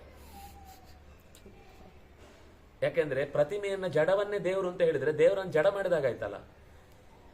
ಅದಕ್ಕೆ ಇರುವೆ ಕೂತಾಗ, ಸೊಳ್ಳೆ ಕೂತಾಗ, ಜಿರಳೆ ಕೂತಾಗ ಬಹಳ ಜನ ಇದನ್ನೇ ಆಕ್ಷೇಪ ಮಾಡುದು. ನಿಮ್ಮ ದೇವರು ಅಂತ ಬಾರಿ ಹಾರಾಡ್ತಿರಲ್ವಾ, ಅವನ ಮೇಲೆ ಜಿರಳೆ ಬರುತ್ತೆ, ಅವನಿಗೆ ಓಡಿಸ್ಕೊಳ್ಳಿಕ್ ಬರಲ್ಲ ಅಂದಾಗ ಅವನೇನು ನಿಮ್ಮನ್ನು ಕಾಪಾಡ್ತಾನೆ? ಓ ಹೌದು ಅಂತ ಕೆಲವರಿಗೆ ತಲೆಗೆಡುತ್ತೆ. ಹೌದಲ್ವಾ, ದೇವರಿಗೆ ಅವನ ಮೇಲೆ ಇರುವ ಜಿರಳೆಯನ್ನೇ ಓಡಿಸ್ಕೊಳ್ಳಿಕ್ ಬರಲ್ಲ ಅಂದ್ಮೇಲೆ ನಮ್ಗಿರುವ ಕಷ್ಟವನ್ನು ಹೇಗೆ ಪರಿಹಾರ ಮಾಡ್ತಾನೆ ಅಂತ ಎಷ್ಟೋ ಜನ ಆ ರೀತಿಯ ವಕ್ರವಾದ ವಾದಗಳಿಗೆ ತಲೆ ಹಾಳು ಮಾಡಿಕೊಂಡು ದೇವರನ್ನೇ ನಂಬುವುದನ್ನು ಬಿಟ್ಟುಬಿಟ್ಟಿದ್ದಾರೆ. ಅದಕ್ಕೆ ಎಚ್ಚರದಿಂದ ಇರಬೇಕಾದದ್ದು ಪ್ರತೀಕ ದೇವರಲ್ಲ, ಪ್ರತೀಕದಲ್ಲಿ ದೇವರು. ಇದು ಬಹಳ ಮುಖ್ಯ ಅರ್ಥ ಆಗ್ಬೇಕಾದ ಸಂಗತಿ. ಅದು ನಮ್ಗೆ ಎಷ್ಟೋ ಸರ್ತಿ ಇದರಲ್ಲೇ ಪ್ರಾಬ್ಲಮ್ ನಮ್ದು. ನಾವು ಆ ಪ್ರತಿಮೆಯನ್ನು ನೋಡಿ ಅದೇ ದೇವರು ಅಂತ ಅನ್ಕೊಂಡು ಅದಕ್ಕೆ ಬೇರೆ ಕಡೆ ಇರೋ ದೇವರೇ ಅಲ್ಲ, ಅದೊಂದೇ ದೇವರು. ಕೆಲವರಿಗೆ ತಿಮ್ಮಪ್ಪ ಬಿಟ್ರೆ ಬೇರೆ ಕಡೆ ಇಲ್ಲ, ಕೆಲವರಿಗೆ ಕೃಷ್ಣಪ್ಪ ಬಿಟ್ರೆ ಬೇರೆ ಕಡೆ ಇಲ್ಲ, ಕೆಲವರಿಗೆ ಅನಂತ ಶಯನಪ್ಪ ಮಲಗುದೇ ಇಷ್ಟ, ಅದಕ್ಕೆ ಅಲ್ಲೇ ಉಪಾಸನೆ ಮಾಡ್ತಿರ್ತಾರೆ. ಹೀಗೆ ತೂಷ್ಣೀಂಭೂತ ಉಪಾಸೀತ ನ ಚೇಷ್ಟೇನ್ ಮನಸಾಪಿ ಚ ಉಪಾವರ್ತ ಸ್ವತದ್ ಬ್ರಹ್ಮ ಅಂತರಾತ್ಮನಿ ವಿಶ್ರುತಂ. ಅಂತರಾತ್ಮನಿ ಅಂತರ್ಯಾಮಿಯಾಗಿ ಇದ್ದಾನೆ ಅನ್ನುವುದನ್ನೇ ವಿಶ್ರುತಂ ನಿರಂತರ ಶಾಸ್ತ್ರಕಾರ ಹೇಳ್ತಾರೆ. ತೂಷ್ಣೀನ್ ಬಹಳ ಮೌನದಿಂದ ಅದನ್ನು ಆಚರಣೆ ಮಾಡಬೇಕು, ಮನನ ಮಾಡಿ. ಮೌನ ಅಂದ್ರೆ ಬಾಯಿ ಮುಚ್ಕೊಂಡಿರುವುದು ಅಂತ ಅರ್ಥ ಅಲ್ಲ. ಮುನಿ ಅಂತಂದ್ರೆ ಕನ್ನಡದ ಮುನಿಯೂ ಅಲ್ಲ. ಕನ್ನಡದಲ್ಲಿ ಮುನಿ ಅಂದ್ರೆ ಕೋಪ ಮಾಡಿಕೊಳ್ಳುವನು ಅಂತ, ನಮ್ಮಲ್ಲಿ ಕೋಪ ಮಾಡಿಕೊಳ್ಳುವುದೇ ಮುನಿ ಆಗ್ಬಿಟ್ಟಿದ್ದಾರೆ, ಮುಟ್ಟಿದರೆ ಮುನಿ ಅಂತ. ಆದ್ರೆ ಹಾಗಲ್ಲ, ಉಪಾಸನೆ ಮಾಡುವಾಗ ನಿನ್ನೊಳಗೇ ನೀನು ಉಪಾಸನೆ ಮಾಡಬೇಕು. ಹೊರಗಿನ ಯಾವುದೇ ಆಗಂತುಕ ವಿಷಯಗಳಿಗೆ ತಲೆ ಕೆಡಿಸಿಕೊಳ್ಳದೆ ನಿನ್ನೊಳಗೆ ಮನನ ಮಾಡ್ತಾ ಉಪಾಸನೆ ಮಾಡು. ಕೇವಲ ವನವಾಸ ಮಾಡುವುದರಿಂದ ಅಥವಾ ಭಾರಿ ಹೊತ್ತು ಮೌನ ಮಾಡುವುದರಿಂದ ಮಾತೇ ಆಡುವುದಿಲ್ಲ ರೀ. 3 ವರ್ಷ ಆಯ್ತು ಮಾತಾಡದೆ, ದೇವರ ಹತ್ರನೂ ಮಾತಾಡಿಲ್ಲ, ಏನು ಉಪಯೋಗ? ಇಲ್ಲಿ ಮಾತು ಬಿಡುವುದು ಯಾಕೆ? ಇನ್ನೆಲ್ಲೋ ಮಾತಾಡಬೇಕು ಅಂತ. ದೇವರ ಹತ್ರನೂ ಮಾತಾಡಲ್ಲ, ಯಾರ ಹತ್ರ ಮಾತಾಡ ಗಪ್ ಚುಪ್ಪ ನನ್ನ ಕಲ್ಲಾಗಿ ಆದ್ರೂ ಹುಟ್ಟಿಸ್ಬೋದಿತ್ತಲ್ಲ. ಇಷ್ಟು ವ್ರತವಾಗಿ ಆಚರಿಸಬೇಕಾದ ಅವಶ್ಯಕತೆ ಬರ್ತಿರ್ಲಿಲ್ಲ. ಮೌನದ ಅರ್ಥ ತಿಳಿಯದೇ ಇದ್ರೆ ಅದು ಅನುಪಯುಕ್ತ. ಎಲ್ಲವೂ ಕೂಡ ತಿಳಿದು ಮಾಡಿದಾಗ ಮಾತ್ರ ಫಲ ಕೊಡುತ್ತೆ ಹೊರತು ತಿಳಿಯದೆ ಒಂಟಿ ಕಾಲಲ್ಲಿ ನಿಂತ್ಕೊಂಡೆ ಕಾಲು ನೋವು ಬಂತಷ್ಟೇ. ದೇವರ ಹತ್ರ ನಾನು ಎಲ್ಲವನ್ನೂ ಬಿಡ್ಲಿಕ್ಕೆ ಸಾಧ್ಯ ಅಂದ್ರೆ 2 ಕಾಲು ಊರುದು ಅಂದ್ರೆ ನಾನು ಭೂಮಿಯನ್ನ ತುಂಬಾ ಆಧಾರಕ್ಕಾಗಿ ಆಶ್ರಯಿಸಿದ್ದೇನೆ ಅಂತ ಅರ್ಥ. 1 ಕಾಲಲ್ಲಿ ನಿಲ್ಲುವುದು ಅಂದ್ರೆ ನಾನು ಆಧಾರಕ್ಕೆ ಭೂಮಿಯನ್ನು ಬಿಡ್ತಾ ಇದ್ದೇನೆ, ನಿನ್ನಡಿಗೆ ಬರ್ಲಿಕ್ಕೋಸ್ಕರ 1 ಕಾಲಲ್ಲಿ ನಿಂತಿದ್ದೇನೆ ಅಂತ. ನಾನು ಒಂದು ಅಭಿಮಾನ ಬಿಟ್ಟಾಯಿತು, ಅದು ಹೆಬ್ಬೆರಳಲ್ಲಿ ನಿಲ್ಲುವುದು, ಆಮೇಲೆ ಹಿಂಬಡಿ ಎತ್ತುದು, ತುದಿಯಲ್ಲಿ ನಿಂತುದು, ಬೆರಳಲ್ಲಿ ನಿಲ್ಲುದು. ಹೀಗೆ ನಿಲ್ಲುದು ಅಂದ್ರೆ ಏನರ್ಥ? ಅದು ಜಿಮ್ನಾಸ್ಟಿಕ್ ಅಲ್ಲಿ ನಾನು ಫಸ್ಟ್ ಪ್ರೈಸ್ ಬರ್ತೇನೆ ಅಂತ ಪ್ರಾಕ್ಟೀಸ್ ಮಾಡೋದಲ್ಲ. ಅದು ಭೂಮಿಯ ಸಂಪರ್ಕವನ್ನು ಬಿಡ್ಲಿಕ್ಕೆ ಇಷ್ಟು ಪ್ರಯತ್ನ ಮಾಡ್ತಾ ಇದ್ದಾನೆ, ಕರ್ಸ್ಕೊಳ್ತಾ ಇಲ್ಲ. ಯಾಕೆ ದೇವರೇ ಅಂತ ಅವನ ಹತ್ರ ಹಠ. ಅದು ನಮ್ಗೆ ಆ ಹಠವೇ ಅರ್ಥ ಆಗುದಿಲ್ಲ. ಭರತನಾಟ್ಯ ಮಾಡೋದು ನಾನು ಮಾಡ್ತೇನೆ, ಅವ್ರೇನು ಮಹಾ, ಅವ್ರಿಗೆ ಅರ್ಥ ಗೊತ್ತಿತ್ತು ಮಾಡುವಾಗ, ಹಾಗಾಗಿ ಹೇಳ್ಕೊಂಡ. ನೀವು ಅಷ್ಟು ಮಾಡಿದ್ರು ದೇವ್ರು ಹೇಳ್ಕೊಳ್ಳಿಲ್ಲ. ಯಾಕೆಂದ್ರೆ ನಿಮ್ಗೆ ತಲೆಯಲ್ಲಿ ಏನಿದೆ ಅಂದ್ರೆ ಭೂಮಿಯ ಕಡೆಗೆ ಮತ್ತೆ ಅಟ್ರಾಕ್ಷನ್. ಇಷ್ಟು ಜನ ನನ್ನ ನೋಡಿದವರೆಲ್ಲ ನನಗೆ ಫೀಸ್ ಕೊಡಬೇಕು, ನನ್ಗೆ ದುಡ್ಡು ಕೊಡಬೇಕು, ನನ್ನನ್ನು ಚೆನ್ನಾಗಿ ನಾಟ್ಯಗಾರ ಅಂತ ಚಿಂತಿಸಬೇಕು ಅಂತ ಮಾನಸಿಕವಾಗಿ ಮತ್ತೆ ಭೂಮಿಯ ಕಡೆಗೆ ಇದ್ದೇವೆ.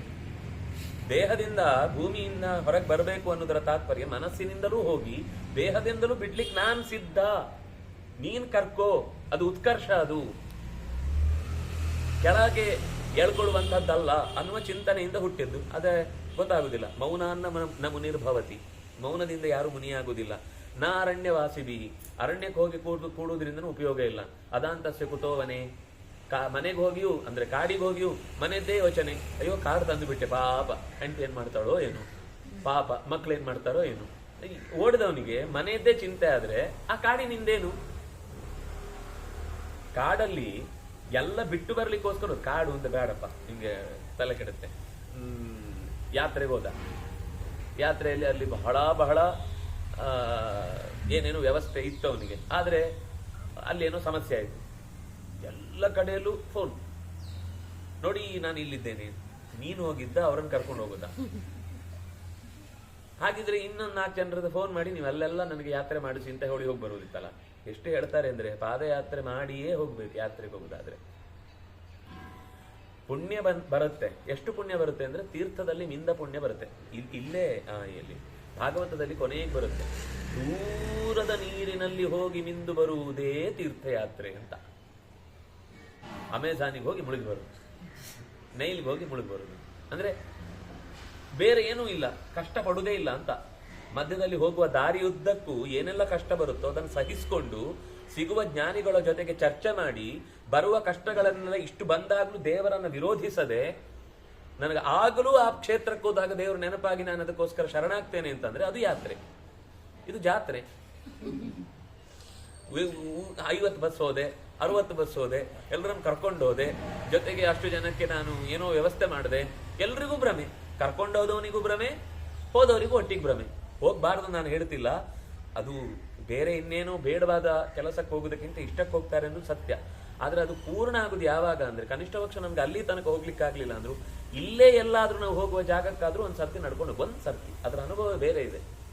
ಒಂದ್ಸರ್ತಿ ಹೋಗ್ಬೇಕು, ಇಲ್ಲಿಂದ ತಿರುಪತಿಗೋ, ಇಲ್ಲಿಂದ ಉಡುಪಿಗೋ, ಇಲ್ಲಿಂದ ಕರಿಗಿರಿಗೋ, ಅಂದ್ರೆ ಇಲ್ಲಿ ತುಮಕೂರು ಹತ್ರನೇ ಇದೆ, ಹೋಗ್ಬೇಕು.